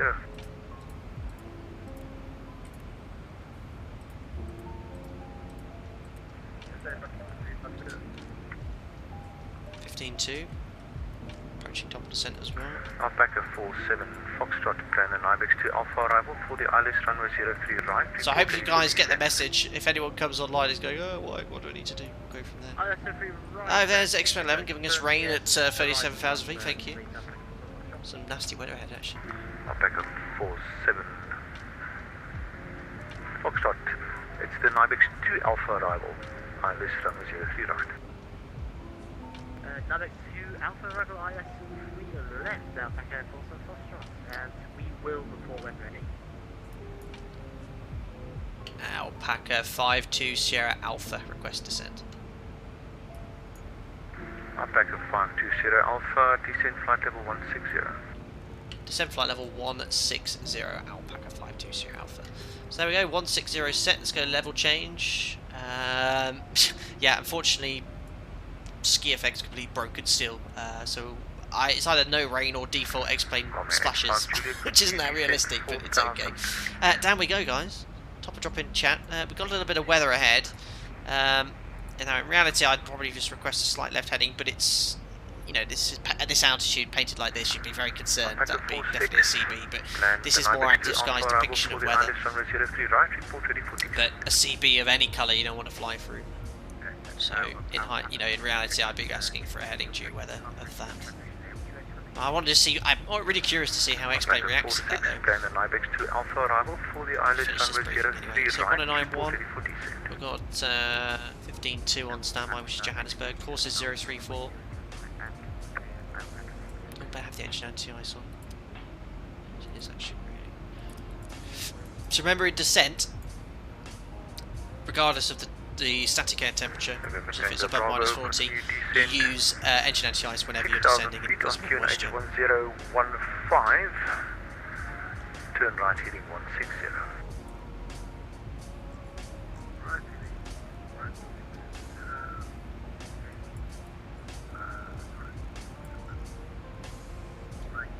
So courses are in.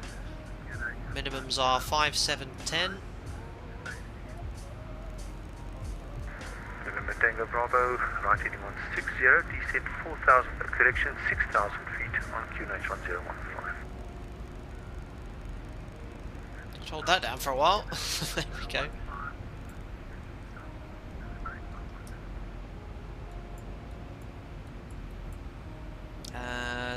So, good to set the ILS. Nice and simple. 8,000 feet until 11 miles, down we go. Got an 80 here above. I might have to change this to outer above. 7.8, no, it's okay. Leave it 80, which is why it's moaning at us. Steep descent, but it shouldn't be. It's only 200 feet. 6,700 feet at 3.7 DME. Oops, that's ooh, a bit of lightning. Lovely. There we are. That's that point there down to the minimum. So if to go around, Togo, go around flat 15, sit ground for us, positive climb, gear up, climb to 8,000 feet, which is around 3,000 feet AGL. Also 2,000 feet AGL. Maintain runway track when passing 7,000 feet, right turn 206, heading and 11 DME, right turn back to the VAOR. So there you go, that's the missed approach. So yeah, quite a low stop altitude. Look at this weather here. So yeah, in hindsight, what I do in reality, obviously, with weather returns like this, it's not the most realistic in a desktop sim. But at this level, that'd be CB, and I'd be wanting to be a bit further away here. And also, you got weather here as well. So maybe, you know, what I should have done is a lot further back. I'd be actually requesting heading in this direction. You want to stay upwind of CBs and storms, so I would have gone in this direction. But beauty of desktop sims is this is going sporadic, and it seems to be very smooth, albeit very wet. But yeah, it's such a shame about those ski rain effects.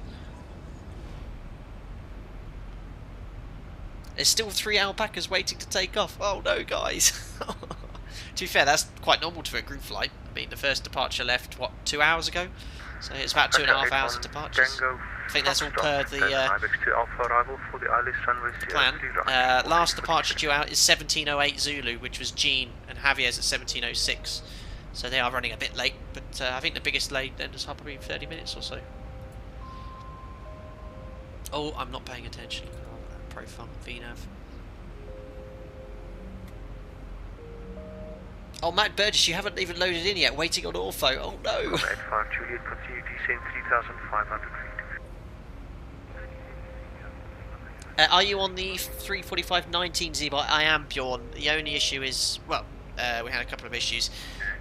FMS on that arrival here, and also the target M1 is not matching the thrust M1 isn't matching the target M1 with M1 set on the FMA.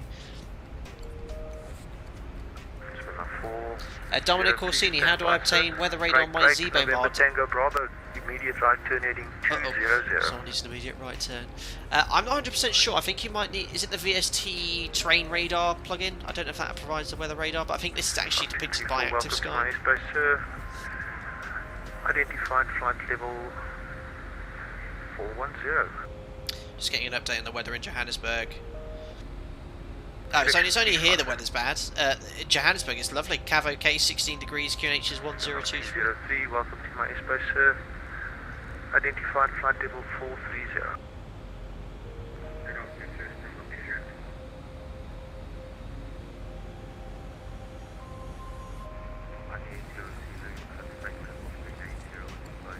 Bit of weather to the south of Johannesburg as well. Effectively not on our arrival. I think I should have a rain effects off, but it's not bad. Airspace, identified flight level 390. Turn the lighting down a bit. Now back on the profile. That should still be in retard. It should only go back to arm when the thrust is completely idle. Berlin Flight correcting my earlier statement that TOLIS has the same issue with the arrival, seems to be a Navigraph issue. Ah, okay. Yeah, that was certainly what that. Alpaca 520 Alpha, contact Johannesburg approach 124.50. Bye-bye. Johannesburg approach 124.50. Alpaca 520 Alpha. Thanks a lot for the ATC now. Bye bye.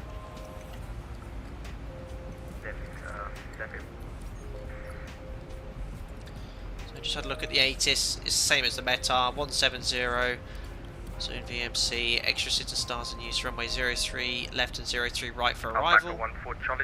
Temperature 16, dew point 12, QNH is 1023. Information hotel. So yeah, this might be an issue with.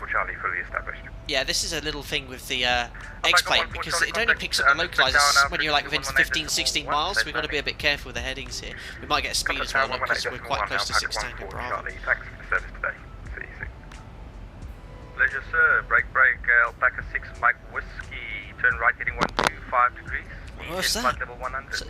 Some lights coming Right to heading view. 125 degrees, descend flight level 200, correction 100, Alpaca 6 Mike Whiskey. Johannesburg approach, hello, it's Alpaca 520 Alpha, descending flight level 160, inbound to Nibek, speed 280 knots. Alpaca 520 Alpha, roger. So we're going to get a speed, because this guy is very close. I've had to descend below him.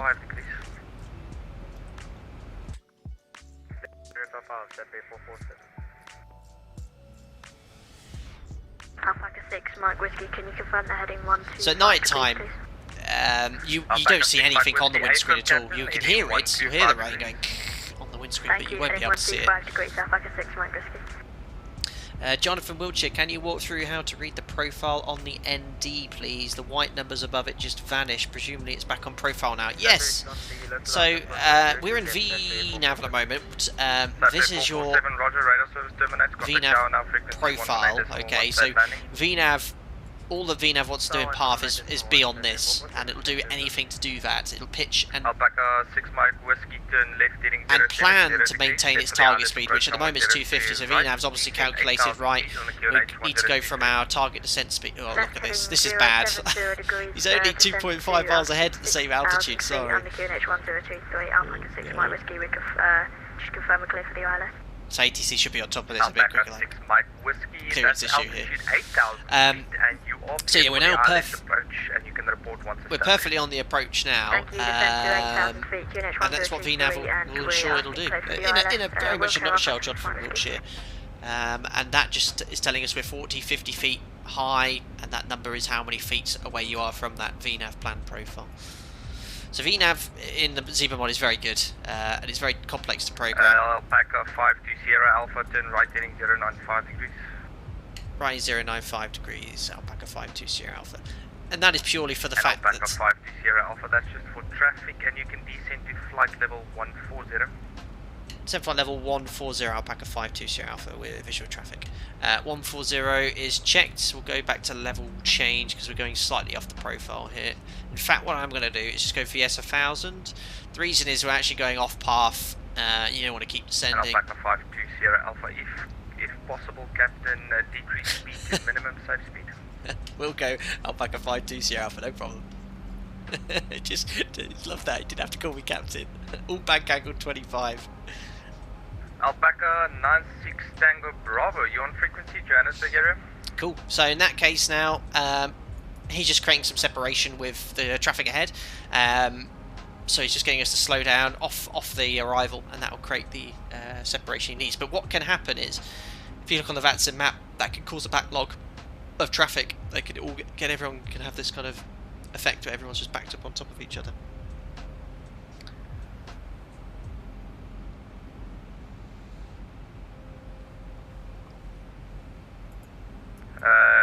Alpaca 520 Alpha, turn left heading 070 degrees. I'm going to try and push you in front of him.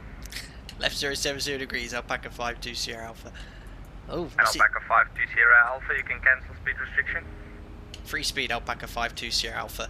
So this, watch this. Free speed. I think he's going to try and put us... Who's in this aircraft? Is it 96 Tango Bravo? Has he lost radio contact with it or something? So if he's pushing us ahead, we're actually now going from being low profile to being quite high. But if he's just... It's a little bit of a cheeky overtake. I'm just having a little look on the VATSIM map. Johannesburg, approach Alpaca 96 Tango Bravo. Oh, is that AB? Flight level 160 I've been overtaken. Alpaca 90 Tango Bravo, very good evening, Captain. Descent now, flight level 140. Oh, yeah. I thought I was just me being called Captain. AB's being called Captain. Descend to flight level 140 and decrease to minimum clean speed. Alpaca. Oh, that's so cheeky, we're overtaking. Alpaca 520 Alpha, sorry for shunting you around this evening, Captain. If possible, best forward speed. We'll go Alpaca 520 Alpha. Very good. Right, so this is going to... Alpaca 520 Alpha, descent now, flight level 100. Descend now, flight level 100, Alpaca 520 Alpha. So this is going to be quite tricky now. He wants me to go as fast as possible. I'm going to stay in vertical speed here, which is going to have the effect of putting me on profile.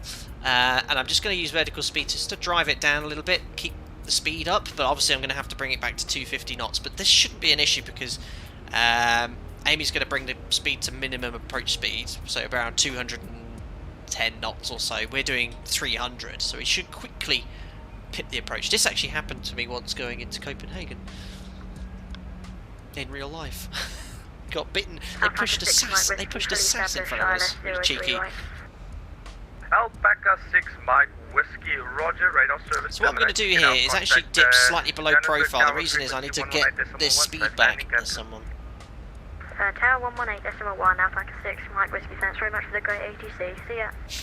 Very cool. Pleasure. Break, Alpaca 520 Alpha, turn left heading 065 degrees, dead for the ILS approach runway 03 right.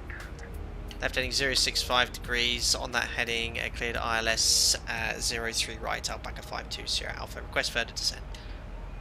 Alpaca 520 Alpha, further descent approved, descent 8,000 feet on a QNH 1023.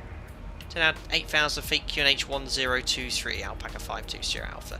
So very, very close to the approach point here, so what we need to do is go straight now, bring the speed all the way back, because remember the elevation is very high. There's the runway, so we're only literally 5,000 feet above the runway here. So one thing I need to bear in mind is and Alpaca 96 Tango Bravo, I'm going to put you at the back of company traffic, so just because of the elevation here, don't get confused, because yes, it is 250 below 100 knots, but remember when we flew into Quito with the elevation being so high, what you should perhaps consider is 10,000 feet above that altitude. Bring your speed back already. So guys, top tip, because obviously we're about to fly through the localizer. This is X-plane, nothing to do with Zebra or anything. Extend the centre line because you've got no other way of picking up the radial here. So 034, execute, and that's given me a long magenta line. Engage LNAV, and then we'll kind of extend, intercept the localizer, even though you can't see it yet. What's the distance now? We're 20 miles, doing around 280 knots. That's okay. So what we're going to do is bring that speed back to 750, and then all the way up to the up speed. And there you go. It's literally just picked it up. There's the localizer, 4 lock. So look, X-plane's ILS only comes in literally at 20 miles away. And the reason I put that approach really shallow is because yes, we're low on the glide slope at the moment, but look at all this speed I've got to bleed off. So I'm going to go 500 here and bring that speed down to 220 knots, and that's just pushed us ahead of Amy here. I'll do the yeah, I didn't even think about that. It's my fault. I should have done the post-cruise checks at 10,000 feet AGL, so around 15,000 feet, but you get just disorientated because I'm busy chatting, but you forget about the height of the airport. Fuel 4 pumps, lights on. If you can keep that left-hand turn Use on going, pressurization is 040 fine, degrees and easy, 1.0. flight level 100. Set. Seatbelts on, recall. We'll keep left turn to 040 degrees and descend flight level 100. So we managed a continuous descent, and we're localizer established. Happens quickly, doesn't it? Catches you out. Amy's not impressed. Weren't you sleeping though? I think they were trying to get. Well, I couldn't get on what was going on. I don't know if he was trying to get in contact with you, but we pipped you there.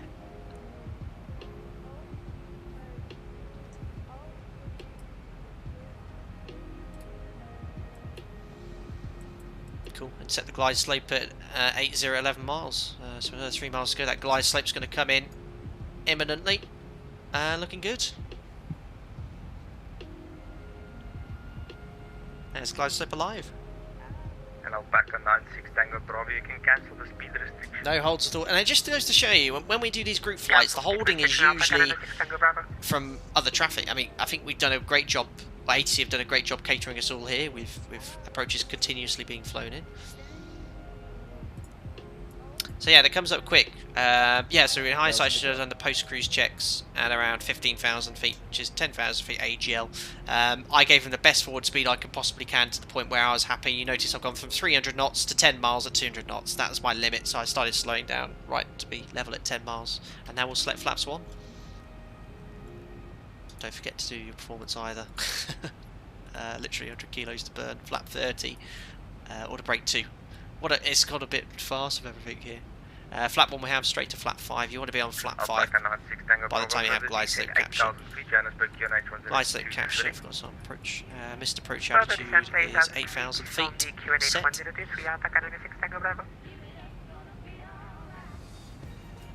Alpaca 520 Sierra Alpha established 03 right. We'll turn the music off. Alpaca 520 Alpha, roger, radar service terminates. Contact Johannesburg Tower, frequency 118.1, safe landing, Captain. Tower 118.1 Alpaca 520 Sierra Alpha. Thank you so much to ATC for the group flight today. See you soon.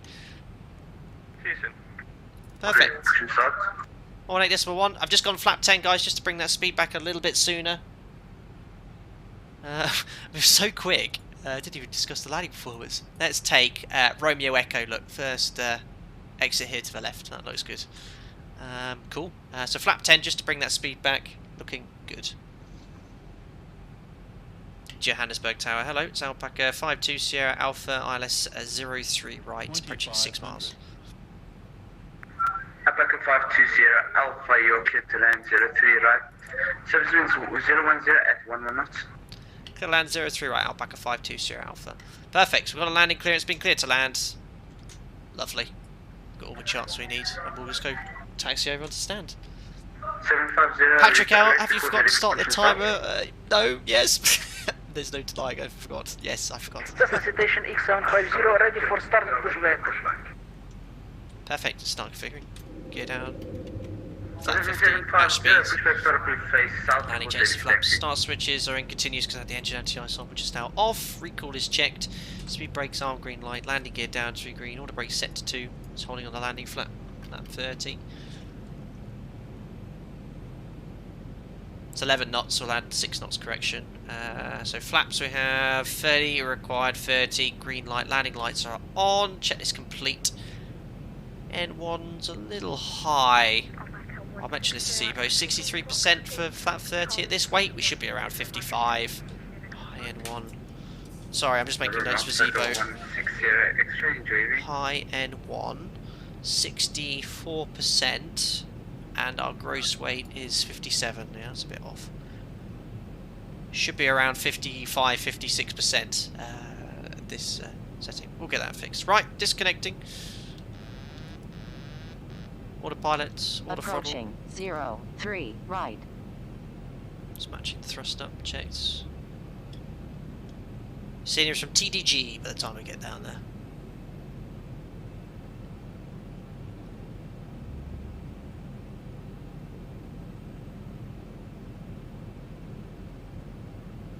So 5 to continue, fully stable. 400.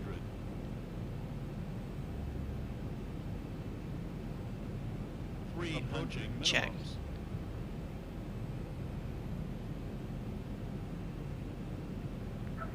Alpaca 6 Mike Whiskey, runway 0. Continue. Clear to cross there after taxi Alpha Lim. Seems to be the wide here. Alpha Lima, Charlie 1. Ah, where's my radouts? Zebo, radouts are broken. no radouts. I'm gonna go back to point 8, I think. Oh dear. Oh, lovely landing low, right? Speed breaks up. I need you parked on the ramp for service. Oh dear, reverses. And that is... Yeah, reverse a bit low as well, 65% manual braking. 100 knots, 80 knots, 60 knots, that is idle. Ladies and gentlemen, welcome for the first ever time, Johannesburg. Ooh. It's very strange, when you don't get the red out call-outs, it's very hard to judge the point at which you want to initiate your flare. But I should have kind of guessed it worked out quite well. And we've made it. Wonderful.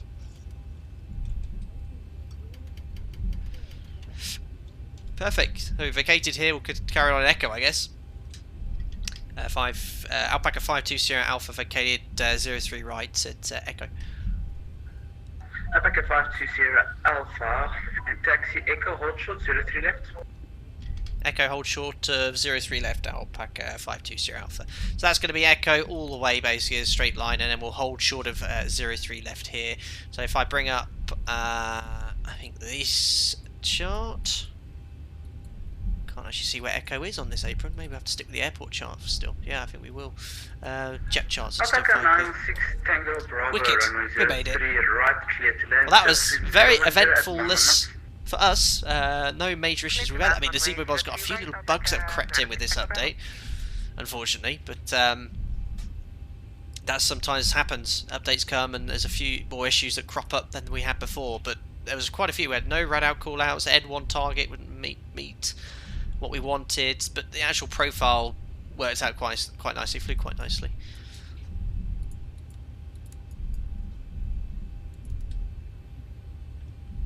Right, transponder. We'll leave that on out on because I think they mentioned on the ATIS. Keep it on mode Charlie.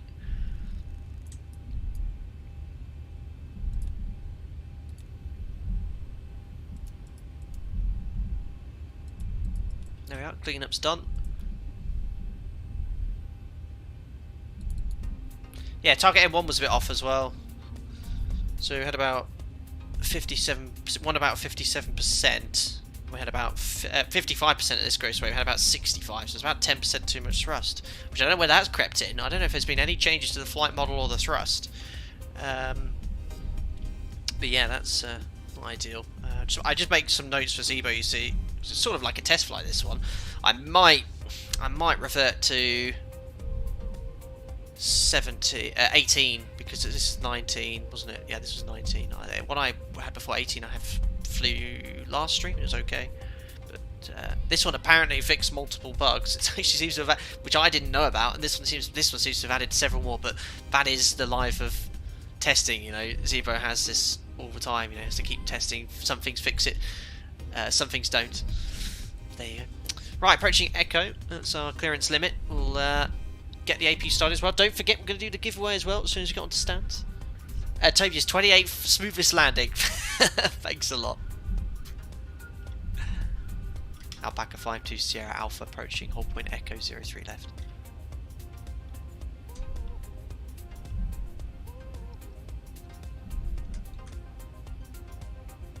Alpaca 52 Sierra Alpha, runway 03 left, cleared to cross air after taxi. Echo Lima for Charlie 2. Okay, cross 03 left, Echo Lima, and just confirm the stand, sorry, Alpaca 52 Sierra Alpha. Approaching 03 Alpaca 52 Sierra Alpha, cross 03 left.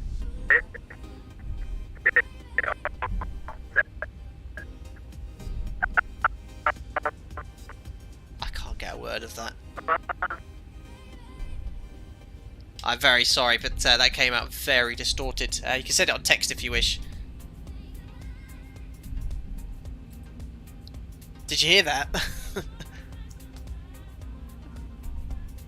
So Echo Lima, but I've lost him completely. What's the frequency? 1181. Well, Echo, then Lima. Here's the second left here.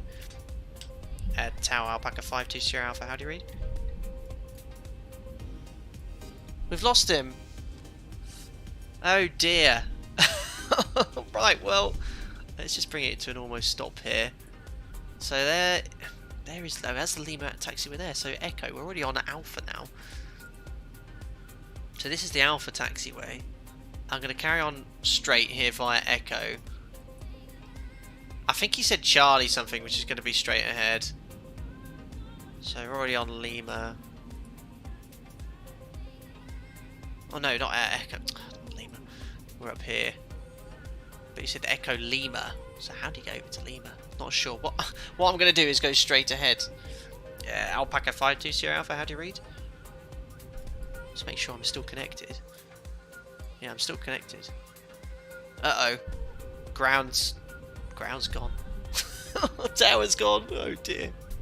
I'll try it one more time. Oh, he's gone on via text. Hi, it was Stan Charlie 2. Alright, thanks Matt Whitmore. In that case, I've gone the complete wrong way. I've gone in via Alpha 1 here. Alright, well I can get there, albeit the long way round. I should have gone this way. Okay, no biggie. Tower Alpaca 96 Tango Bravo on vacated 03 right on Echo. See if can pick up anything. Apologies about that. That's the tower lost connection. Alpaca 6 Tango Bravo. It's Madam, but that's alright. Yeah, vacated 03 right on Echo. My apologies. You can taxi Echo continues on Echo hold. Sounds like we got someone else online now. Any stand will do. Alpaca 96 Tango Bravo. Roger, thank you very much. Any other stations? It's Alpaca 52 Sierra Alpha. I think we lost ground, but I'm taxiing on to stand Charlie 2. Alpaca 526 Sierra Alpha, roger that. Thank you so much for flying. We look forward to seeing you again. Enjoy your evening. Thank you very much. We'll be sure to make a return. Alpaca 52 Sierra Alpha. Bye for now.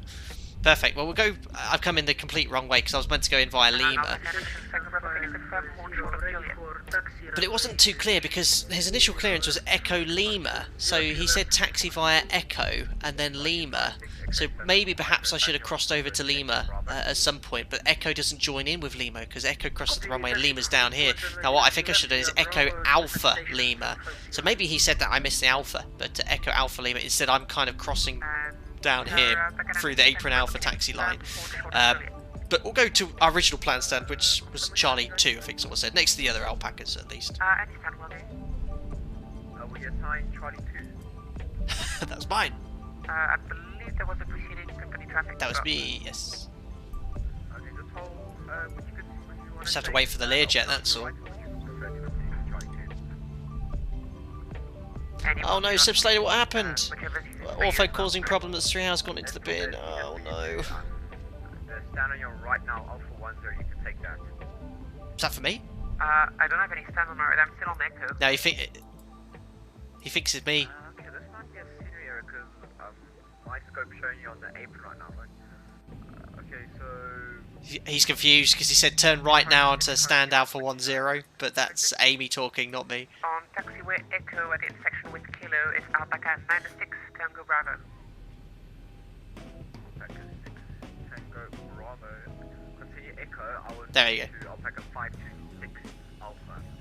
I'm 52 Sierra Alpha. Super Metal, we'll continue taxiing Alpaca 96 Tango Bravo. Confusion.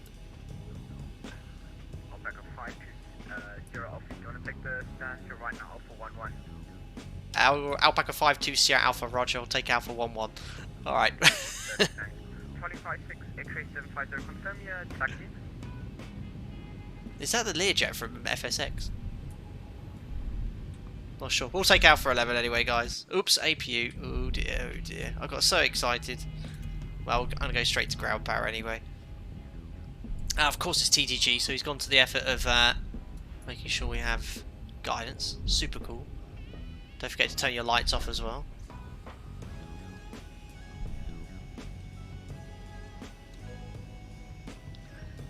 Hey look, it's Alpaca Airways. Wicked. Oh no! I've done that work before as well. There we go, stop. Wicked. Right, we have to wait just another few seconds to get that APU on the bus.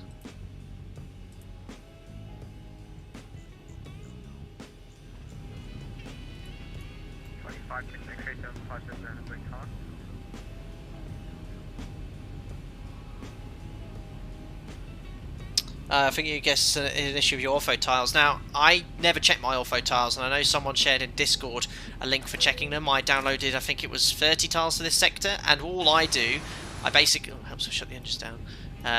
2 blues, 1 red. Edge are dead. Oh yeah, sorry. Ladies and gentlemen, welcome to Johannesburg. Local time is 8 o'clock in the evening. Awesome group flight. As I was saying, yes, with my ortho tiles, I don't check them, but what I... with that utility, but what I do is fire up X-Plane, and I just literally jump in a Cessna and I check a few airports en route. So I checked a couple of airports in the middle of the route to see if there's any errors. I opened this one up on purpose, by the way. Also, I press Control I. You know, you can physically grab the airplane. I drag it around, see if the sim crashes. That's my kind of quick way of checking. Literally takes me 5 minutes. But yeah. Nice seeing you from TDG. This one's actually been updated very recently.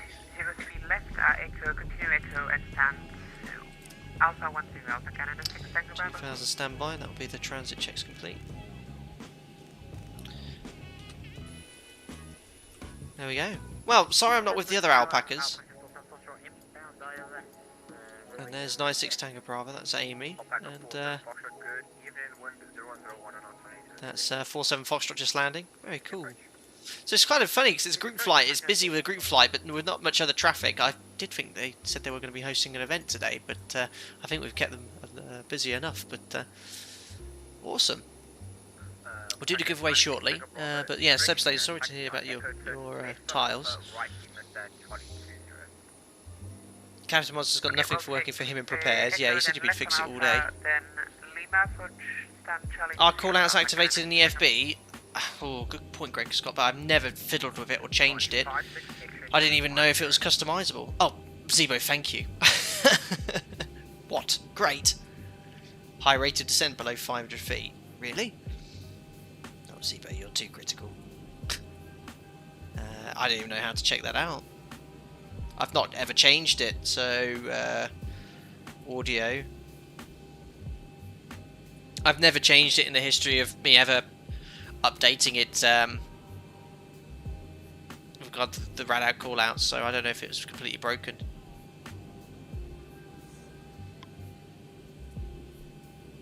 I'm not changed any of the settings here. X-ray 750, radio check. Citation 56, X-ray 750. Is that the citation still requesting taxi? Possibly.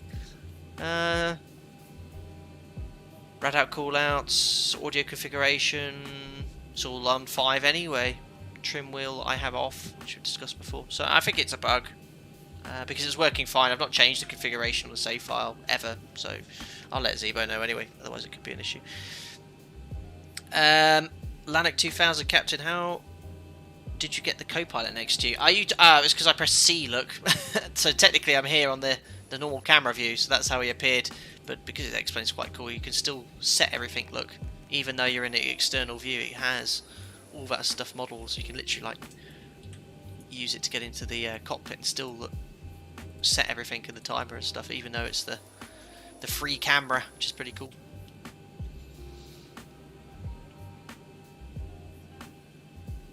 Ralph Bottle, other gate signals and add-on. This is TDG scenery, so it is a freeware scenery, free to download. You need a few bits from the library, otherwise it works out quite nicely. Very cool. Right, guys, well, I think overall, well, for me personally, a successful group flight, and it looks like a few of us got down. I know we had a few crashes. Sim crashes, people's tiles not getting installed correctly, but no, we have to say a massive thanks to VATSIM South Africa, who probably wouldn't have done anything here to organise the ATC. They're a bit tricky to get hold of, but they did come online in numbers to provide ATC for the entire sector, which is pretty cool of them. And we all got down there. There was a few bugs with the Zebo mod, unfortunately, with this 19 version, which I've made notes of, and I'll let Zebo know shortly. But yeah, I might see if Zebo does a hotfix of this to fix any of the issues, and use this tomorrow for Cross the Ditch, because it'll be a shame if we have any issues. But I mean, it's flyable, and I'm kind of ahead of know what the issues are, so I'd be happy using it again. But hopefully we'll get around to fixing those as soon as possible. Otherwise, give me 2 seconds, guys, and I'll get the giveaway all started. So I just need to copy and paste everyone from today's group flight, which I have a list of here already.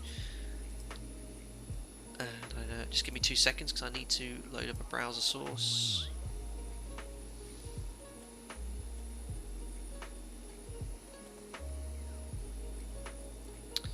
Perfect. So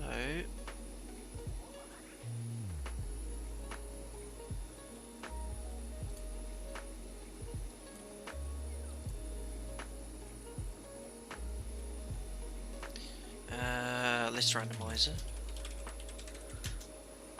There we go. So I've got the window open.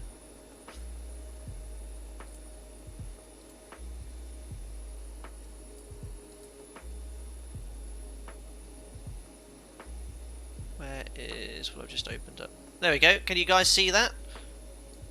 Just to make sure there's no favoritism here. Okay. So there is the randomizer from Google. There are list randomizers available. We're going to go for this one here. And copy and paste. So this is the literally just before we went live. This was the updated group flight list here. So everyone that's taking part, I am there, but obviously if it's me, we'll re-roll it. But it's everyone that's included in the list there. And don't forget, the winner of this will have a choice of either the X-Plane 11 $50 gift store card or a copy of Microsoft Flight Simulator. If you don't have it, it's completely up to you. Alright, so here we go. Oh, Tobias, it's bright. Yes, if you're in a dark room and you've got widescreen TV, you might have burnt your retina. Right, here we go. 3, 2, 1. The winner is Javier's. Javier's in Alpaca 9-1 Bravo. He's probably en route, I think. He was due off at 17:06 Zulu, so an hour ago. I don't know if he's in chat here, but tag him in Discord at least, but there we go. Where did I come out of curiosity? Not even there. Nearly one. But it is completely random. It just completely generates it there. But yeah, congratulations to you, Javier's. You've won either, your choice, Microsoft Flight Simulator or a copy. Sorry, a copy of Microsoft Flight Simulator or $50 Explain gift store card. Up to you. Wicked. Alright guys, well, I'm going to call it a day for this group flight. I think overall, I think overall the 12 members group flight was very successful. I was very happy. I got away with no major delay, no hold, straight in again. And just goes to show you, I think when it's just us, I know there's a bit of a backlog for the latter departures there, and a few people were late leaving as well, kind of like the back end of the group as well. But you're 80th boss, thanks Captain Monster. So near the bottom.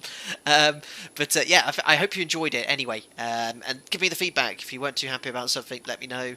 And yeah, we'll poll the next group flight for January. That's 12 group flights done, a year of group flights. And then the 13th one, we'll have to go and explore a different part of the world. But fantastic that we've managed to tick off another country, South Africa, as well.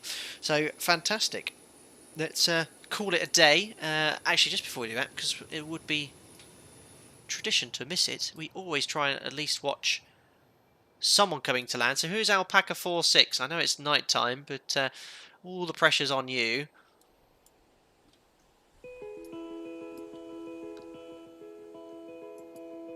Looking at the original group flight here. Who's this? We always like to see whoever there. Oh, it's Freckles. Freckles, all the light is on you. Now, how do I... I've got an idea here.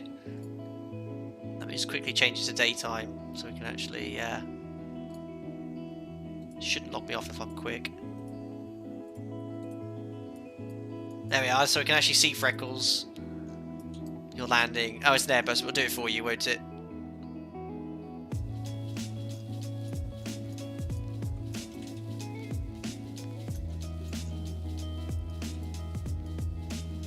Unbelievable. Why an Airbus? I'm joking, of course. Is he going to float it? Oh, he's floating it. He's floating it. He's just gone way past the touchdown zone. Is he touched down yet? There he is, down. That looked pretty firm. Bit late, though, in the touchdown zone. Just about. Just missed the markers. Not bad. 6 out of 10. Wicked.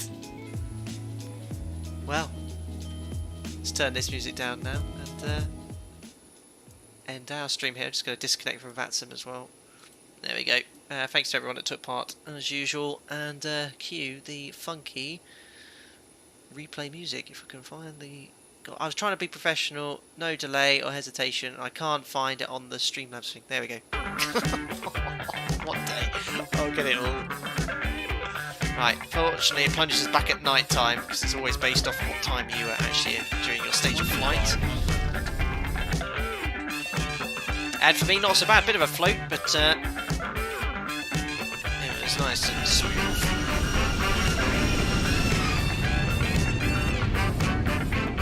There was the check. A bit high, and I ballooned a bit because I think I was thrown off for the fact I couldn't get any rad-out call-outs. And then we touched down.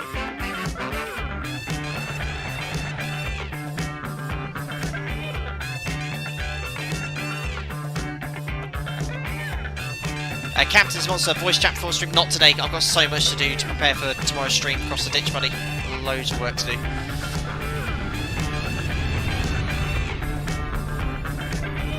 Not bad. And then the butter in the diary. Oh, what? I don't think I've ever done a replay of this feed before.